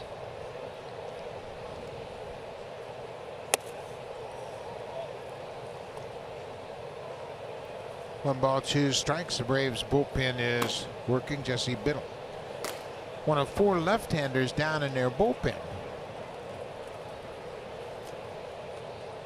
Teheran, his season high in pitches 109 back on the 25th of May at Boston. Freddie Freeman, also a good fielder, much like Smoke, steps on the bag, 1 out. So Stroman's going to hit. Well, you mentioned it. He only has 70+ pitches, so he's still fresh. And why not? He's already had a long one against Teheran. Julio Teheran was the pitcher last year in May. Fastball out and away. Look at this first career home run. Hit the baseball. It was on an 0-2 pitch, and it was back-to-back with Luke Maile. Maile had homered right ahead of Stroman. Marcus had a base hit his first time up, a solid single into center.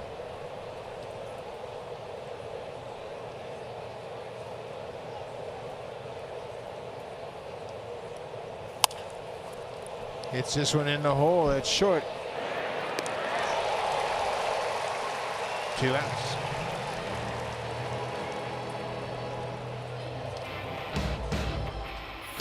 Beauty Tone is the official paint of the Toronto Blue Jays. Only available at Home Hardware. Here's how.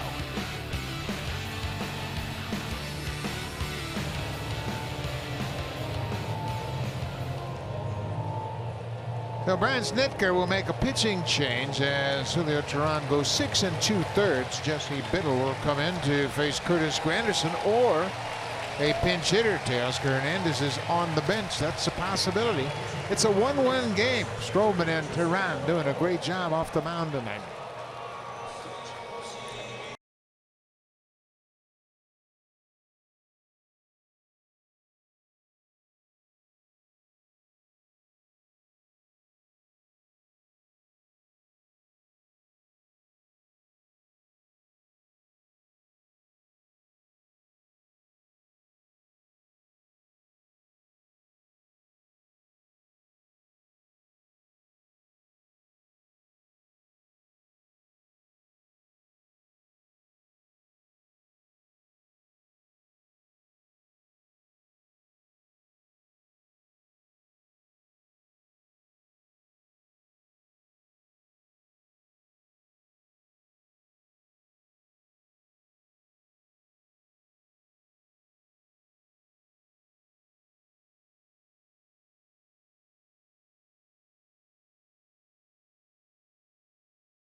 Jays Shop is Canada's largest and only official team shop for the Toronto Blue Jays. You can visit them at the Toronto Eaton Centre, Rogers Centre Gates 1 and 5, and every in-stadium kiosk, or by visiting jaysshop.ca. Heck of a ball game. The pinch hitter will be Teoscar Hernandez, batting with 2 outs. He's hitting for Curtis Granderson against Jesse Biddle. The Blue Jays, as a team, have the best pinch hitting average in baseball. They've hit .292 as pinch hitters, 14 for 48 with a homer and 9 RBIs. Biddle working in his 28th game of the season. Curtis Granderson leading the team in pinch hits, but it's reversed this time. Teoscar Hernandez against Biddle. Good outside run to that fastball, and he got a good overhand curveball, and that's the first 2 pitches that he has thrown to Teoscar.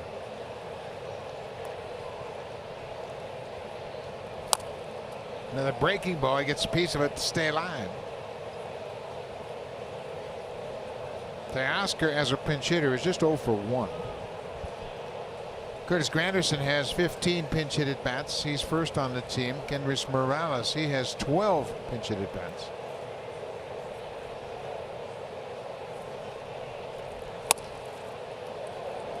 Curtis finishes up the night 0 for 2 with a walk.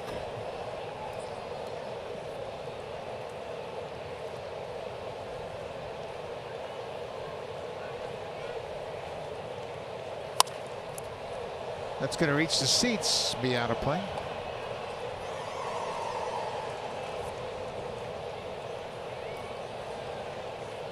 Biddle comes into this ballgame with 2 outs in the 7th. Julio Teheran goes 6 2/3.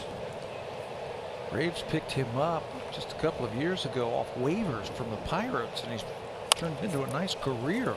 Hernandez gets jammed and hits a soft roll over third. That'll do it. Biddle comes in and gets the final out of the inning. We'll go to the bottom of the 7th. A 1-1 game.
By authority of Rogers Blue Jays Baseball Partnership, it may not be reproduced or retransmitted in any form, and the accounts and descriptions of this game may not be disseminated without the express written consent of Rogers Blue Jays Baseball Partnership.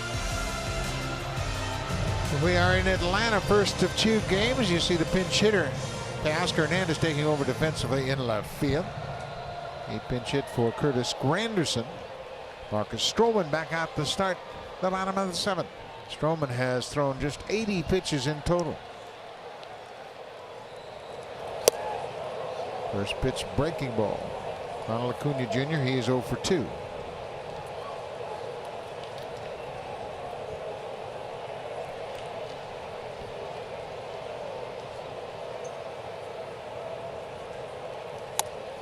They'll find out quick, won't they, if you can hit a breaking ball here at the major league level.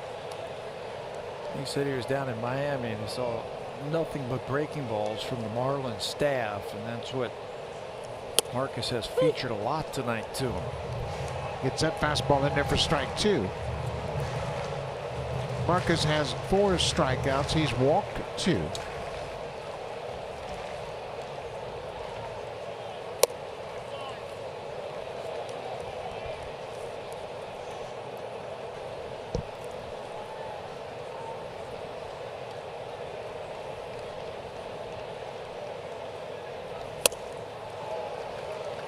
Make it 5 strikeouts. 1 away in the bottom of the 7th. Let's check in with Jamie Campbell again.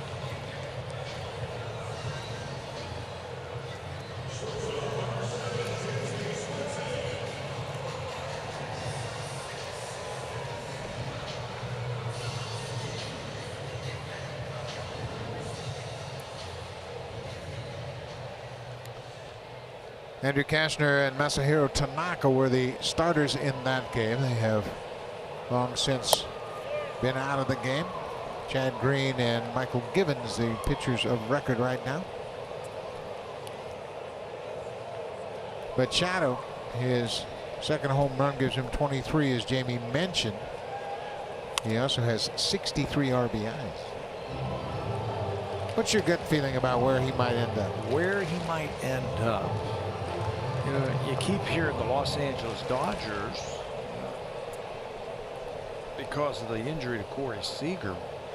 Just the last few days, you're starting to hear the Yankees name put in there too. And I'm like, goodness gracious.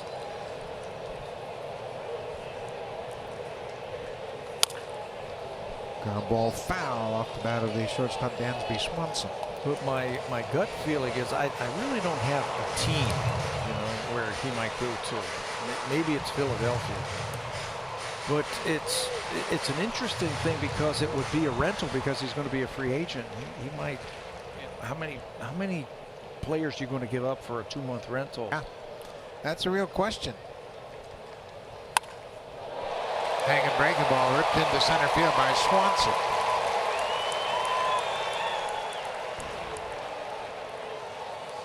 Swanson has his first hit of the night. It comes with 1 out here in the 7th. Ryan Flaherty, he'll come off the bench and bat for the pitcher. Jesse Biddle was in the pitcher's spot. He took over Julio Teheran. So now Flaherty comes on as a pinch hitter.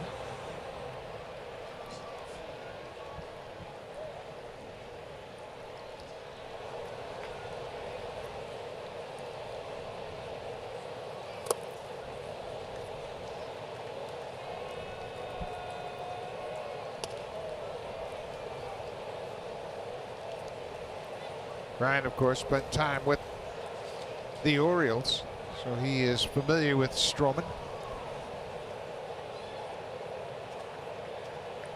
Flaherty 3 for 11, and he has a home run against Marcus. Along with those 4 RBIs, he's looking to pull a ball in the hole between first and second. Dansby Swanson can run. I don't know if he's going to try and steal, but he can run. So if you pull the ball past Smoke and Travis in that hole right there, he's going to make it to third base.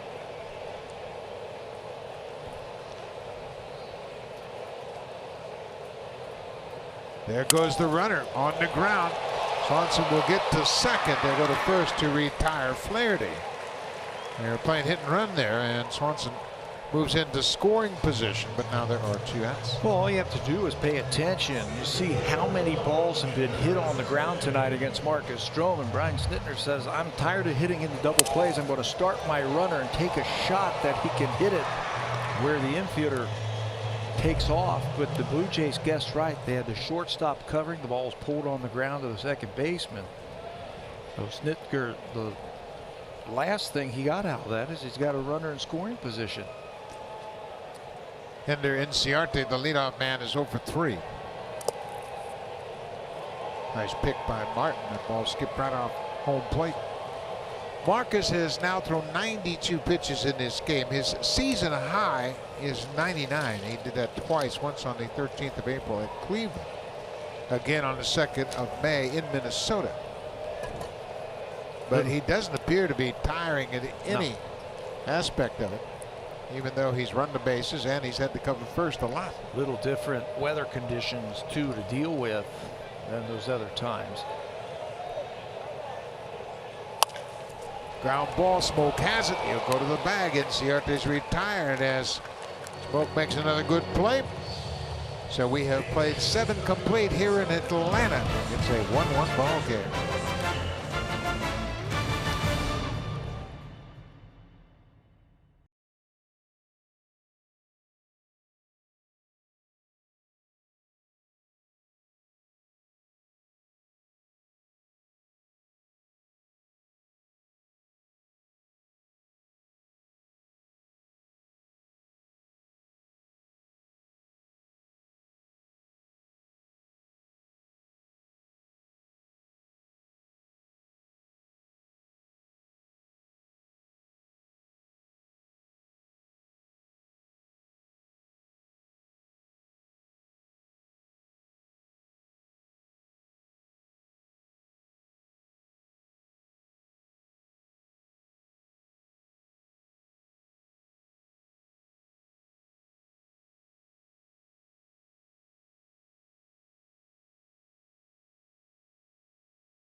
Well, show your team spirit and turn back the clock with the Jays Care Extra Innings Ultimate 90s Party at the Rogers Center. That's July 19th as the celebration of the 90s with Joe Carter, Fred McGriff, Jose Cruz Jr., and others will take place in downtown Toronto. Tickets on sale at bluejays.com/extra innings. All proceeds supporting Jays Care's work across Canada. A new pitcher into the ball game is A.J. Minto. Jesse Biddle got out of the top of the 7th. Now another left-hander. We mentioned they have 4 left-handers in their bullpen. This will be the second we've seen tonight. And A.J. Minter's got good stuff. He's actually closed some games for this team this season. He's 4 for 4 in saves. His fastball has ticked up recently in recent weeks. The last Brave lefty with multiple saves in the season was Johnny Venters in 2011. So he has been taking over those late parts of the game. And Eris Solarte will bat right-handed for the first time. 97 on the first pitch. That's what they were saying. The fastball velocity has ticked up in recent weeks. And now with a 1-run game or 1-1 game in the 8th inning. Braves are going to play no doubles defense. There is Johan Camargo. Guarding the line. Right on the line. You don't see that a lot. Especially when a guy throws 97. Yeah. But they are going to play no doubles down the left field line with the right-handed hitting Solarte now.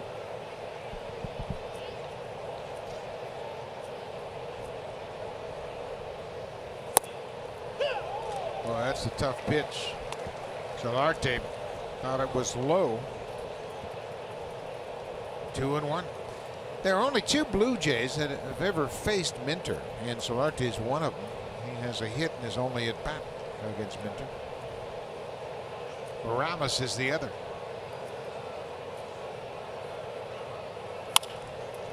Ground ball. Swanson just whiffed.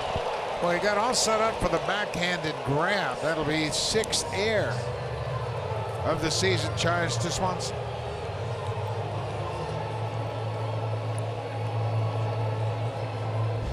Drive of the game brought to you by the Honda Checkered Flag event. Check out their all-star lineup. Well, there's only been one of them so far tonight, and it's Justin Smoke. Takes this fastball from Julio Teheran back in the 3rd inning, and look how far he hits this thing. High and deep and into the bullpen of the Atlanta Braves. So that was Smokey's 13th home run of the season. The Blue Jays' first run in tonight's drive of the game. Smoke has also walked and struck out. So the air allows Solarte to reach base. Smoke goes after the first pitch. Lourdes Gurriel Jr. has taken over as a pinch runner at first base. You know, it's really interesting. You know, Dansby Swanson had a lot of time on that ball, and he had time to at least knock it down and make the play over at first base. Tried to backhand it. It got underneath his glove. Good start for the Jays. We had mentioned that the Braves have come into this game having committed just one error in their last 6 games. They have committed 2 errors in this game tonight. Third baseman made an error, and now the shortstop boots it. You're right, he had a lot of time on that. Yeah, you got to know your runner. The ball was hit hard.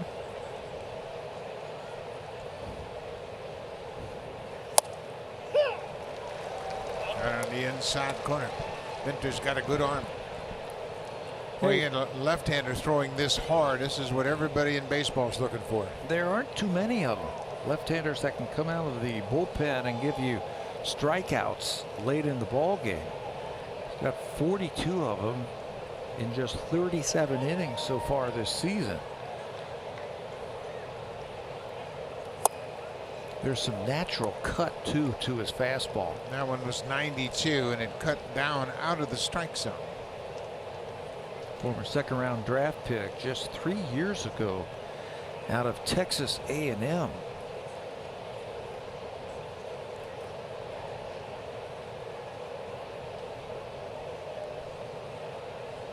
Two pitch to Smoke. They throw it away.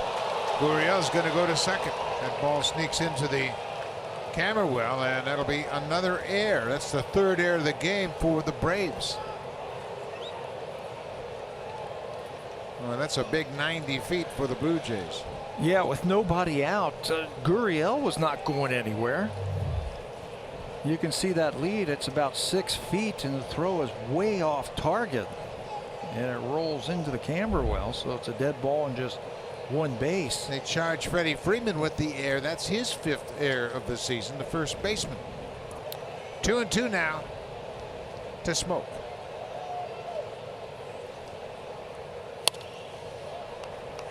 He's on it, but fouls it back.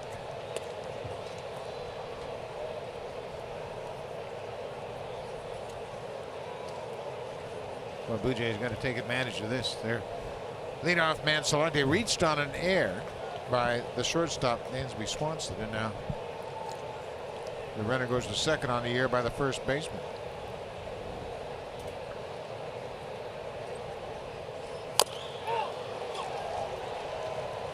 You can hear Smoke reacting to that ball hitting down and in.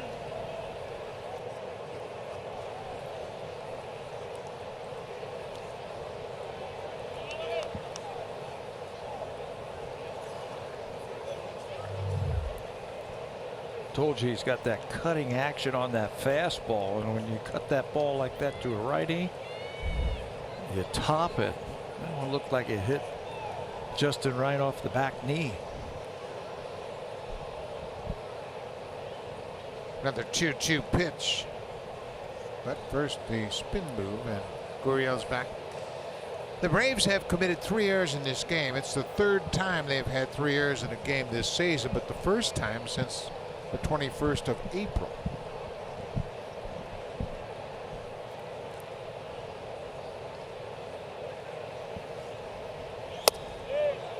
Just off the plate inside. 98.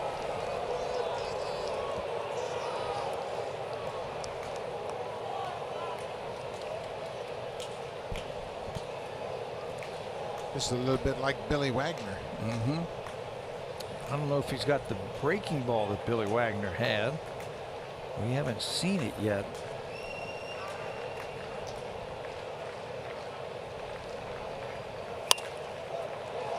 Fly ball popped up. Freeman, the first baseman, makes the catch. 1 out. Let's check in again with Jamie Campbell.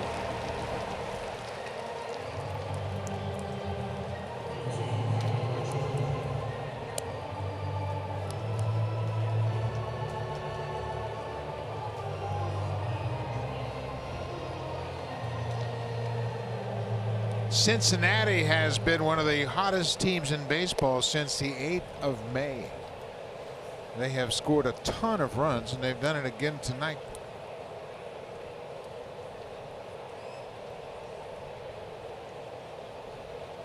Randall Grichuk takes one upstairs. Cincinnati came into this game tonight. They have scored 290 runs since May 8th. That's tied with the Astros for the second most runs in the majors behind the Red Sox. Cincinnati, your team, the Reds. Yeah, who got off to an awful start and lost their manager, and they've been playing much better with Jim Riggleman. Much better. Joey Votto has those 3 ribbies tonight. Votto up to 48. Eugenio Suarez, an all-star, he's got 69 ribbies. And he missed, what, 2 weeks? Yeah, he was on the disabled list for a while. They can hit.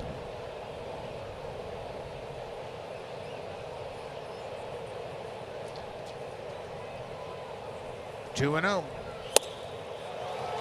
Might have been ball 3.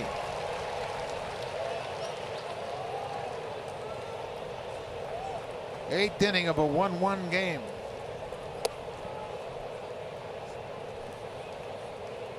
Lourdes Gurriel Jr. entered the game as a pinch runner for Yanira Solarte. He's at second.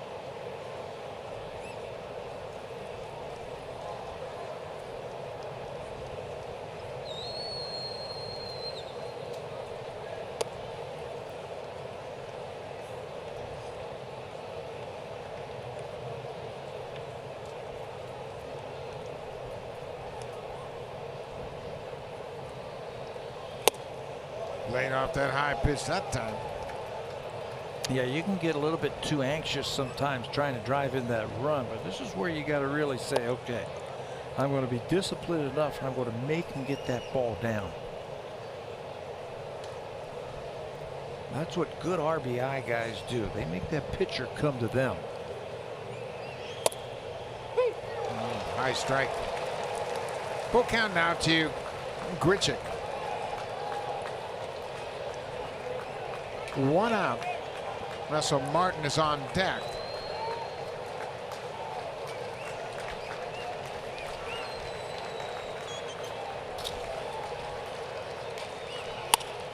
Base hit into center field. Gurriel had to hold up. Now they're going to have to stop him at third as Grichuk delivers a base hit to center.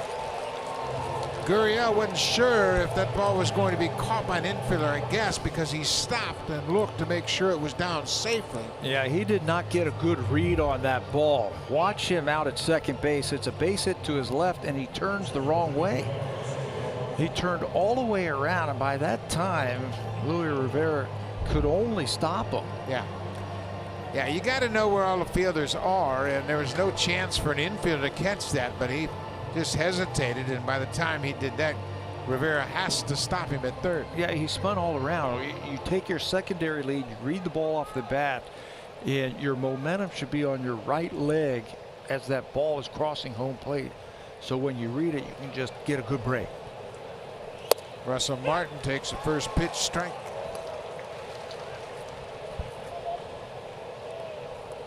Tell you what, Blue Jays are liable to do anything here. First and third and just 1 out.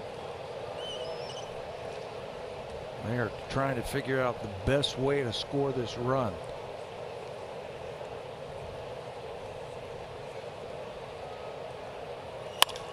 That's a good way to score a run. A base hit by Russell Martin. Gurriel comes in to score, and the Blue Jays have a 2-1 lead.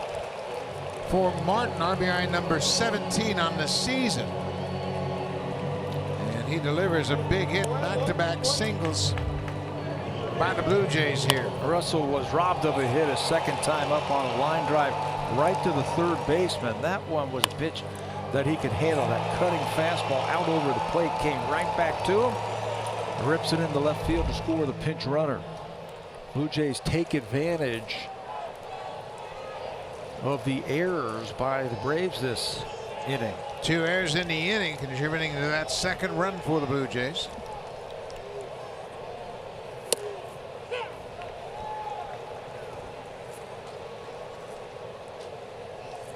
Kevin Pillar, he's 0 for 3. Blue Jays 2 runs on 5 hits. Atlanta 1 run on 6 hits, but the Braves have committed 3 errors.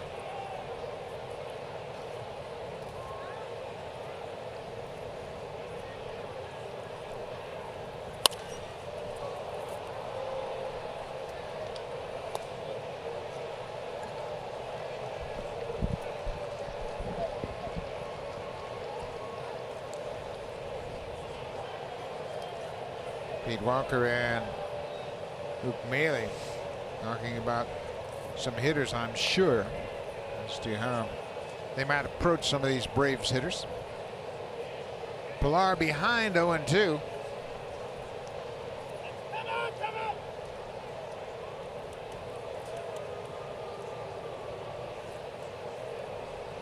Tyler Clippard is standing by ready in the Blue Jays bullpen. Marcus Stroman. 7 innings, 1 run on 6 hits and 5 strikeouts. Stroman, 93 pitches through 7 innings. He was on his game tonight. Yeah, and because the Blue Jays scored a run, he finished last inning. He's in line for the win. I mean, he was tough tonight. And the Blue Jays don't stop. Keep adding on. Runners going to third, and the throw is high and not in time as Grichuk did a terrific job of stealing third base. Grichuk's just his 3rd stolen base of the season, but a timely steal indeed. Yeah, and he has been thrown out this year. He got a great jump on Minter. Remember all the inside moves when Gurriel was at second base? Not so with Grichuk at second. He picks up on that and steals it now. A fly ball will score another run.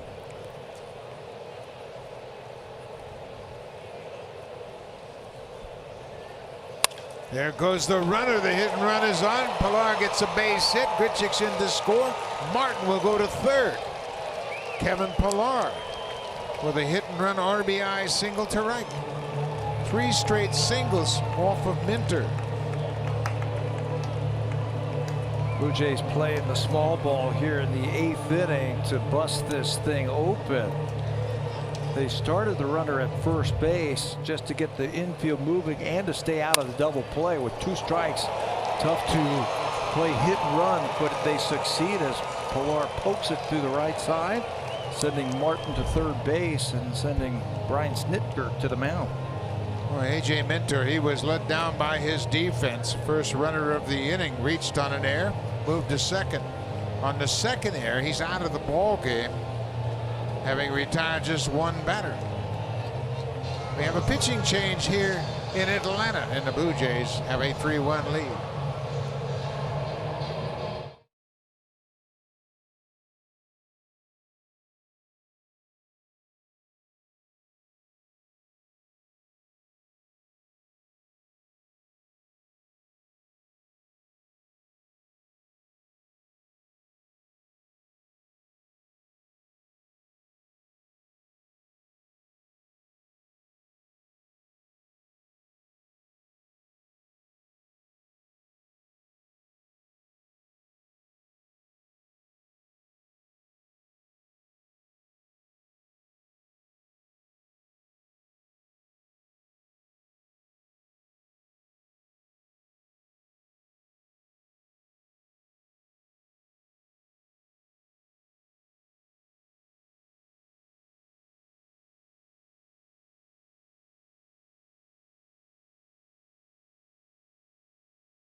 is the right-hander Shane Carl.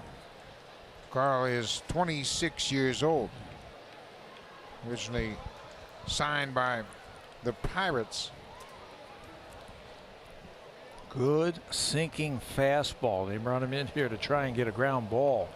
Basically sinker slider, mixing a curveball every now and then, and he gets his share of ground ball outs. He also strands runners when they're on base, and he doesn't give them many hits with runners in scoring position. Well, Pilar can steal. He's their best base stealer. The Braves catcher Kurt Suzuki gave up a stolen base to Grichuk in this inning. Pilar's running, and Diaz reaches and pokes it foul. Suzuki's caught just one of 23 base stealers this season. One. So that's why Pilar was on the move. The Milwaukee Brewers ran roughshod over the Braves. They used their speed lineup and really did a number on them. They couldn't shut down the running game. Good lead for Pilar, and he was going again.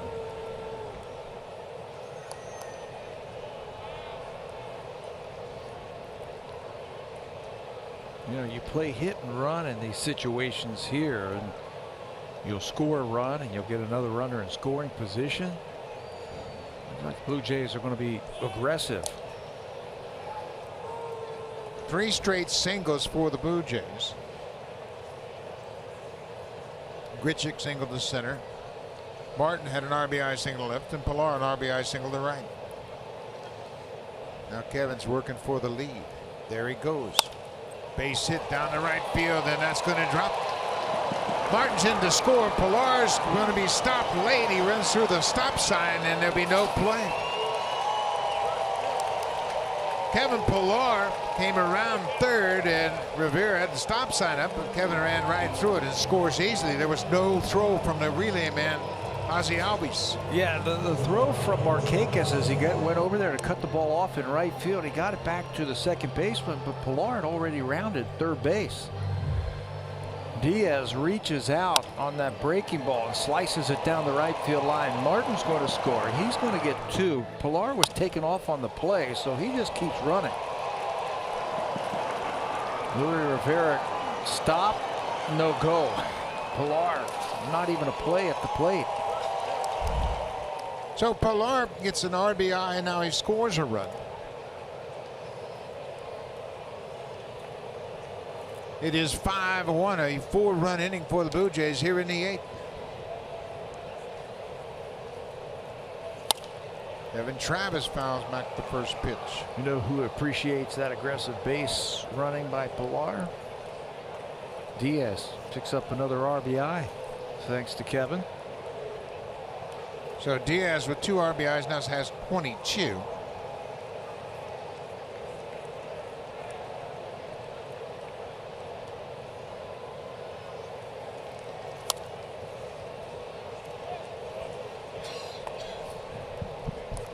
The double for Diaz, his 11th of the season. Blue Jays now have out-hit the Braves 7-6. 4 straight hits this inning. Well, it was all set up because of the errors.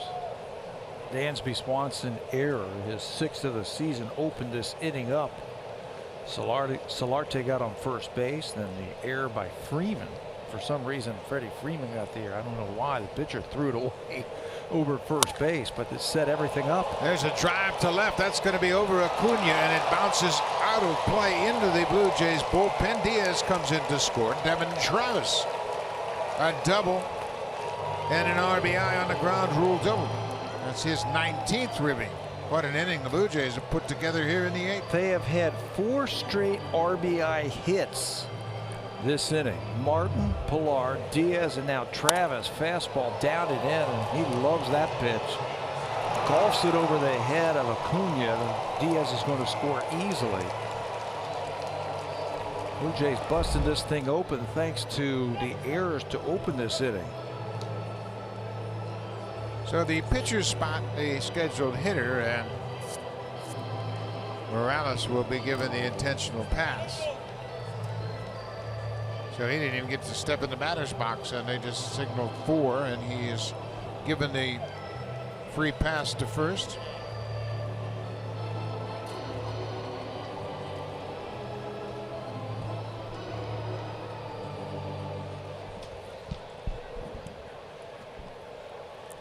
The Phillies have beaten the Mets tonight 7-3, so the Braves could fall out of first place with a loss.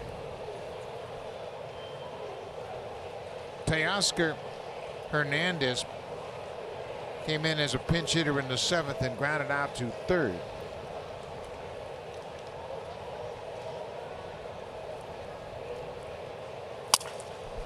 Breaks his bat, hits the grounder. They'll go to second for 1, back to first, double play.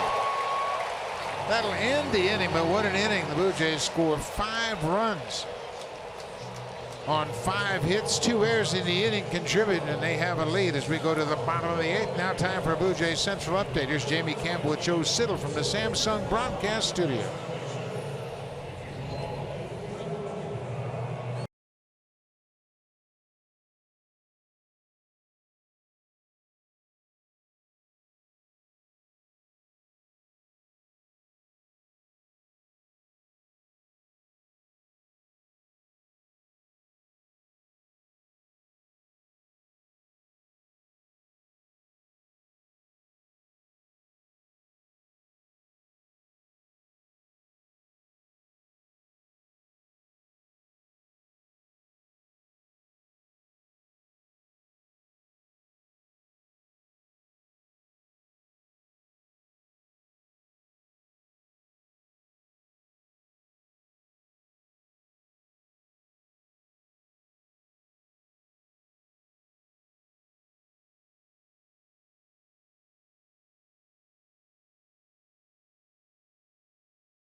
Bullpen guy Ryan Tepera threw 20 pitches off the mound in a side session today. There's a possibility of another bullpen session or even a simulated game on Thursday or Friday, and the plan is for Tepera to return this weekend to pitch, Buck, at Fenway Park.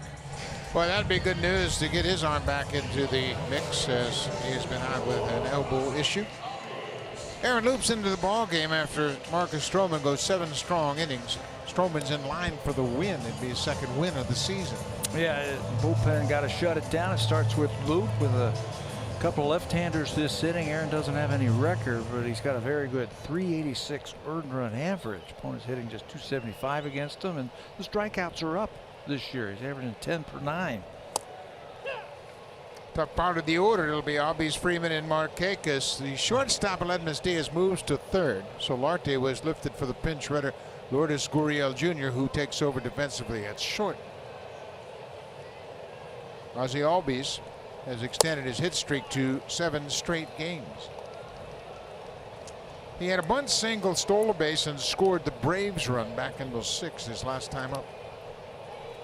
He is 2 for 3.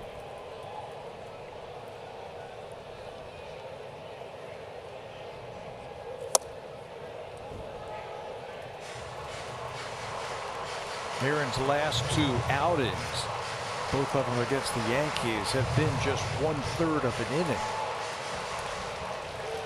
Gave up a hit his last time out. He last worked 3 days ago in that Yankee series. Albies went after that pitch. You see he's got that exaggerated leg kick. He starts his bat, and when the ball is down and in, it's tough for him to stop. Yeah, it's an open stance, high leg kick early, and he starts his swing, and it's tough to hold up on the pitches out of the strike zone. 2-2 now. Almost the same pitch. Full count.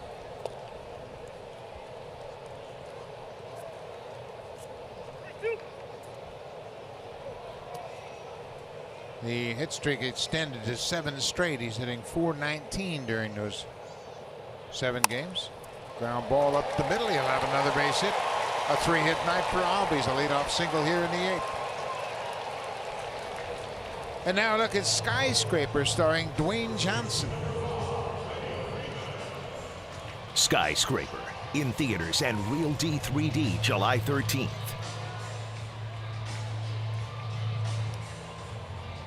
Leadoff single. Always had a leadoff bunt single in the 6th. Now he starts the 8th with a single up the middle.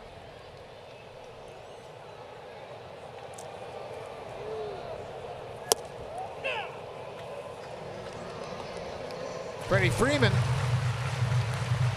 He walked in the 1st. He has since hit into a fielder's choice and struck out.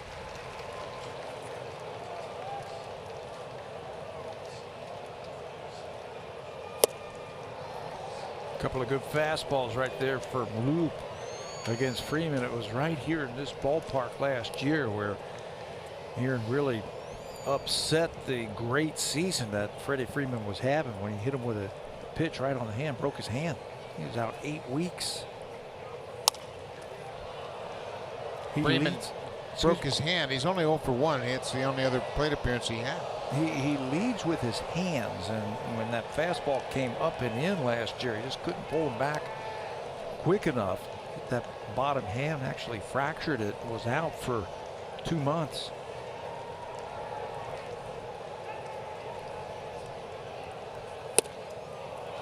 And here he strikes out. So Loop into the game after Marcus Stroman went 7 strong innings. Stroman is in line for the win. Marcus threw 93 pitches, very efficient tonight. He got 15 ground ball outs over the 7 innings. A run on 6 hits, 2 walks and 5 strikeouts. A terrific performance by Stroman tonight. Yeah, not too many balls were hit hard. I think the only one I recall that was hit hard was by the pitcher on the single to right field, but he was ahead strike 1. He was pounding the zone and low with that fastball early on. Markakis hits it into the alley, and that's going to drop. Albies goes to 3rd. Markakis is headed to 2nd. He'll get there ahead of the tag with a head first slide. Markakis' 2nd hit of the night.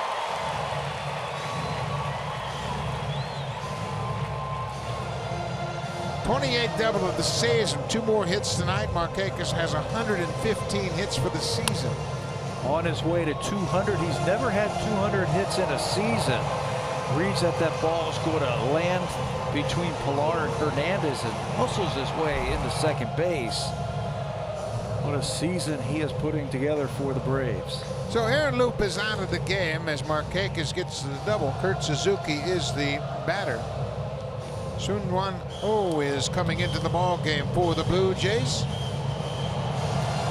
And they turn the lights out. That's just a preview of the fireworks coming a little bit later on, but we have a pitching change here in Atlanta with 1 out, top of the 8th.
Thank you very much, Jamie Campbell. As the Orioles, they were down in that ball game at one point, 3-2, and they kept coming back. And the Yankees had a 5-3 lead at one point. The Orioles win it in the ninth. They have 26 wins, the Orioles, 6 of them against the Yankees this year. Someone, 43rd time this year trying to snuff out this rally by the Braves. He's been pitching much better lately. His fastball's had a little bit more on it last time out a couple of days ago against the Yankees, those same Yankees, 2 innings. Threw just 20 pitches and gave up a scratch base hit in that game. He's only been scored on 1 time in his last 7 appearances. That's how well he's been throwing. Suzuki hits it in the hole. Gurriel, a nice play as a run comes in to score. Suzuki picks up another RBI, his second of the ball game. It's now 6-2 Blue Jays. Albies scores for a second time. Well, the back end of the bullpen for the Blue Jays since June the 1st. Take a look at the whip. This is the walks plus hits divided by innings pitched. Anything under 1 is outstanding. Clippard 083, right at 1, and John Axford has been really good. He's pounding that strike zone with that 2-seamer. Those 3 guys, with all the changes the Blue Jays have had since June and July, with Osuna gone, now Tepera on the disabled list, they've really picked it up. And Camargo, a switch hitter, batting right-handed against The fastball command has really come around for and it seems like the more work he gets, the better he is. Yeah, as the season goes along, he seems to get stronger and stronger. This is his 43rd game this season. And they've kept him right around an inning every time he comes into the ball game.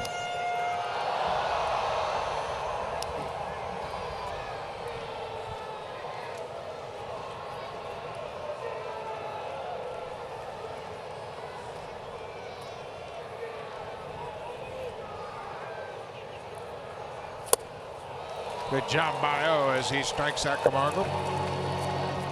The Braves get a run in the bottom of the 8th, but we'll go to the 9th with the Blue Jays leading it 6-2.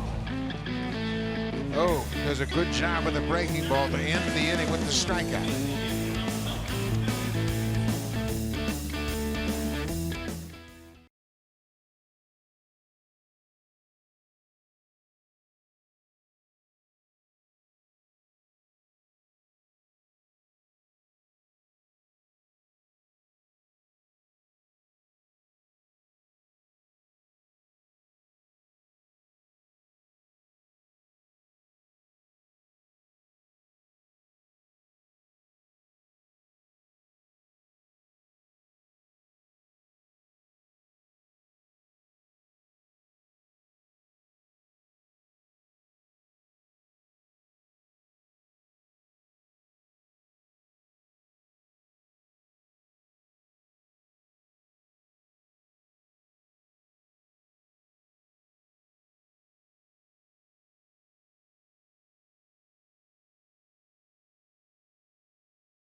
Sportsnet. Presented by Honda. The Honda Checkered Flag event is back. Hurry in to grab the Civic that matches your game.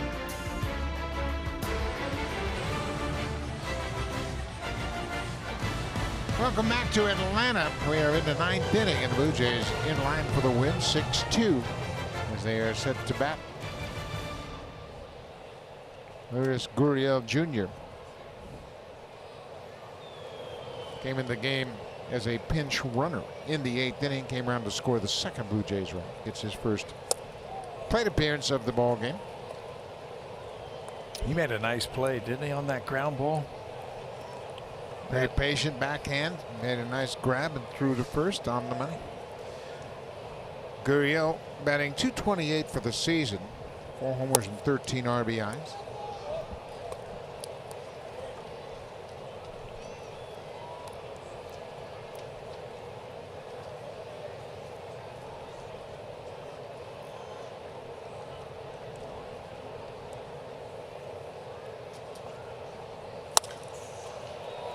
Fly ball into center, and Ciarte is there for the first out of the inning.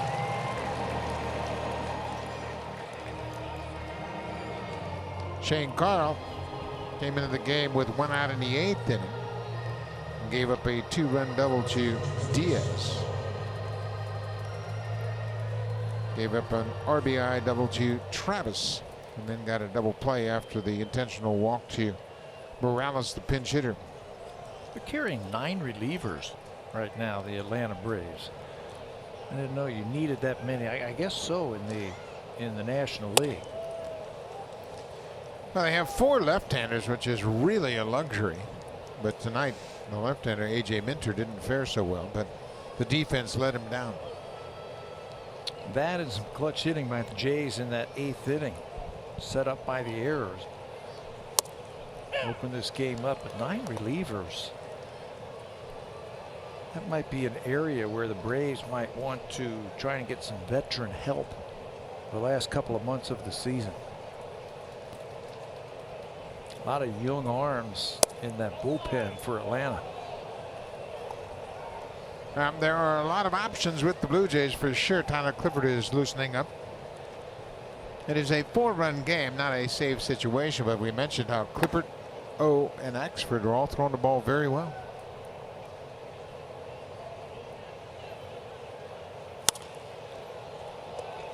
Smoke hit a home run in the 3rd inning. That was the only run of the ball game until the Braves tied it up in the bottom of the 6th. And then the Blue Jays blew it open at the top of the 8th, scoring 5 times.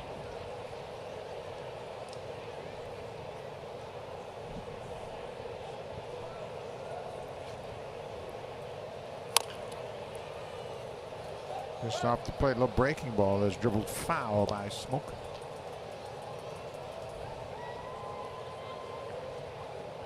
Smoke is 1 for 3. The home run came in the 3rd. He walked in the 5th. That missed Diaz with a double, his 11th double to drive home 2.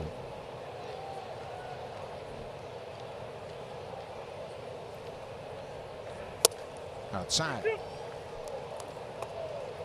Full count now. Smoke, as we mentioned, he walked in the 5th, the 53rd time he has walked this season. He's seeing the ball very well right now.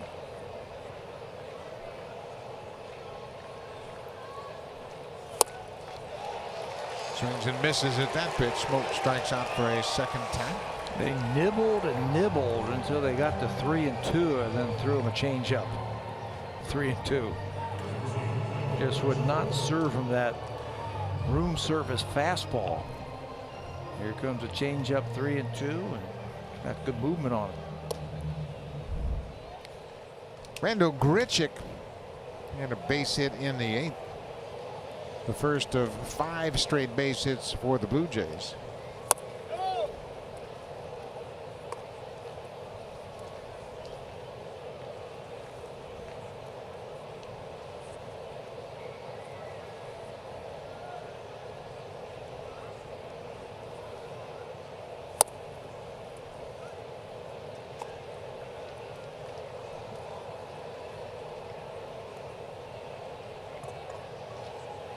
Grichuk hitting cleanup for the first time this season.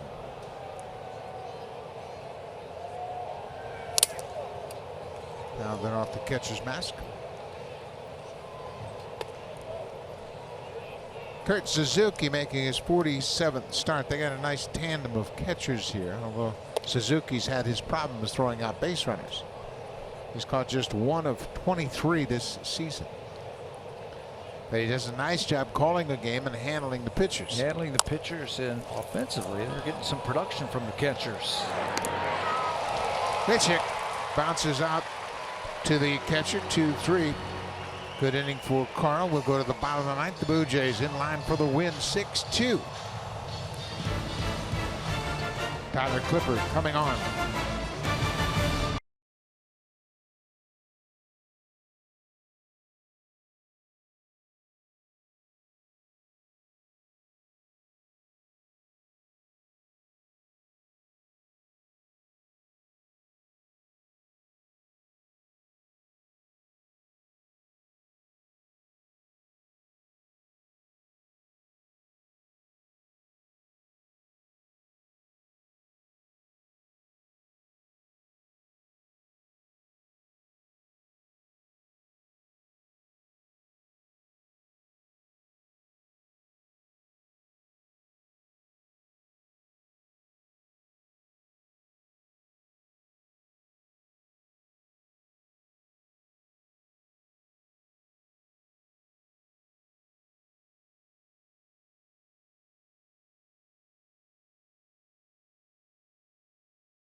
Are presented by Boston Pizza. The next one, Saturday, July 21st, Sunday, July 22nd. That's when Baltimore comes to town. Both games are 1 o'clock starts. You can join pregame outside gates 5 and 10 for inflatables, activities, and a lot of fun. And as always, after the game, kids 14 and under can run the bases just like the pros. BlueJays.com for tickets. Buck. Thank you very much, Rash. That young man right there looked like he thought he was going to get a baseball tossed to him, but he's disappointed. But he's got a front row seat nonetheless. Tyler Clippard into the game. This will be his 46th appearance of the season. Not a save situation, but he has been saving games for the Blue Jays. He's 6 for 10 in saves this season. Opponent's only hitting .204 against him.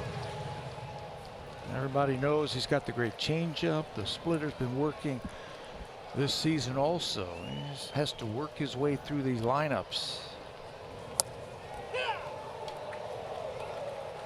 Ronald Acuna Jr. 0 for 3 with a strikeout. He struck out against Stroman in the 7th.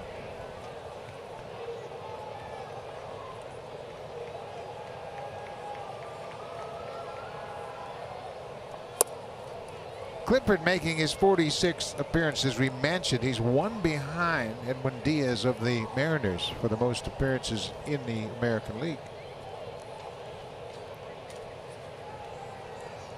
Seems like Diaz, every time he comes into the game, there's a save on the line. They play so many close games.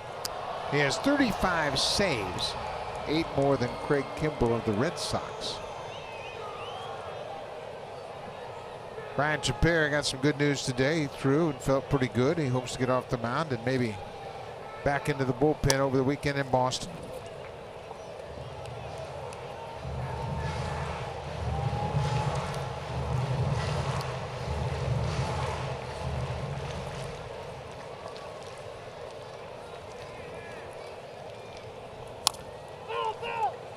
Foul ball. First time that Acuna is seeing Clippard, so this is what I mean about being in the big leagues. You got a lot of information on people. You got to know that Clippard's got that great changeup.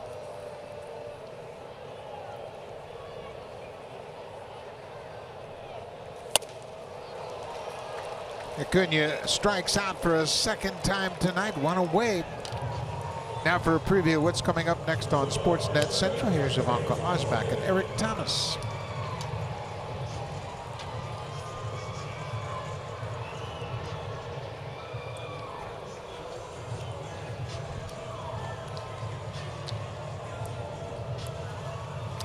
Coming up right after this ball game, and that's big news in the world of soccer for sure. So make sure you stay tuned for that.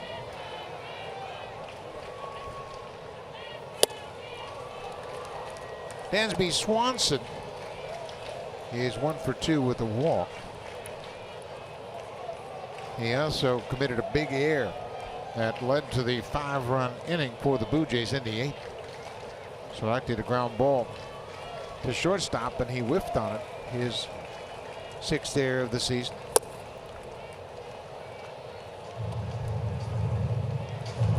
The Braves have committed 3 errors in this game. It's the 3rd time they've had 3 errors in a game this season.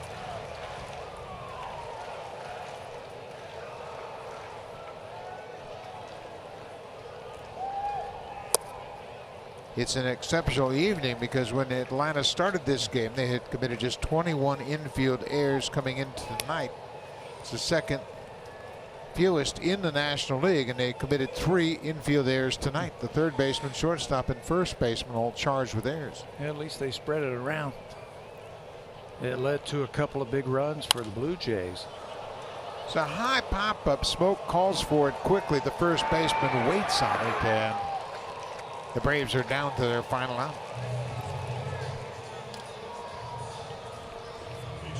Pinch hitter will come to the plate, Charlie Culberson.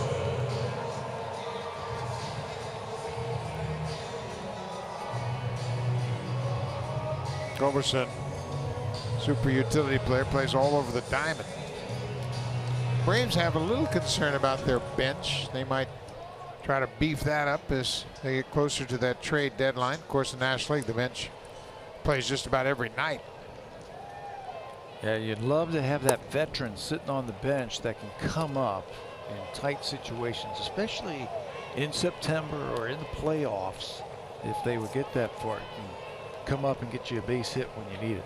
Culberson leads the Braves in pinch hit at bats. He has 20 at bats, 4 hits and 2 pinch hit home runs. I think one of those might have been a walk-off home run to left field. He got to start both of the games when the team was in Atlanta, or excuse me, when we played in Atlanta in Toronto. Acuna was on the disabled list, so Culberson was in the outfield. It's fouled into the seats. 1-2 now to Culberson. First of 2. Sam Gaviglio will go to the mound tomorrow night and face Mike Foltynewicz, a big hard-throwing right-hander who has made the All-Star team. Pre-game show starts at 7 p.m. Eastern time. Another foul back to the screen. Sam Gaviglio could not get 5 innings last time out. He'll hope to improve upon that tomorrow night.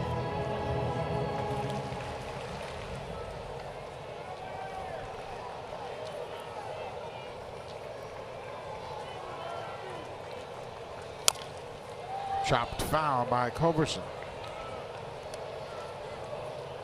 Marcus Stroman is in line for the win. He had 7 strong innings, allowed just 1 run on 6 hits, walked 2, and struck out 5.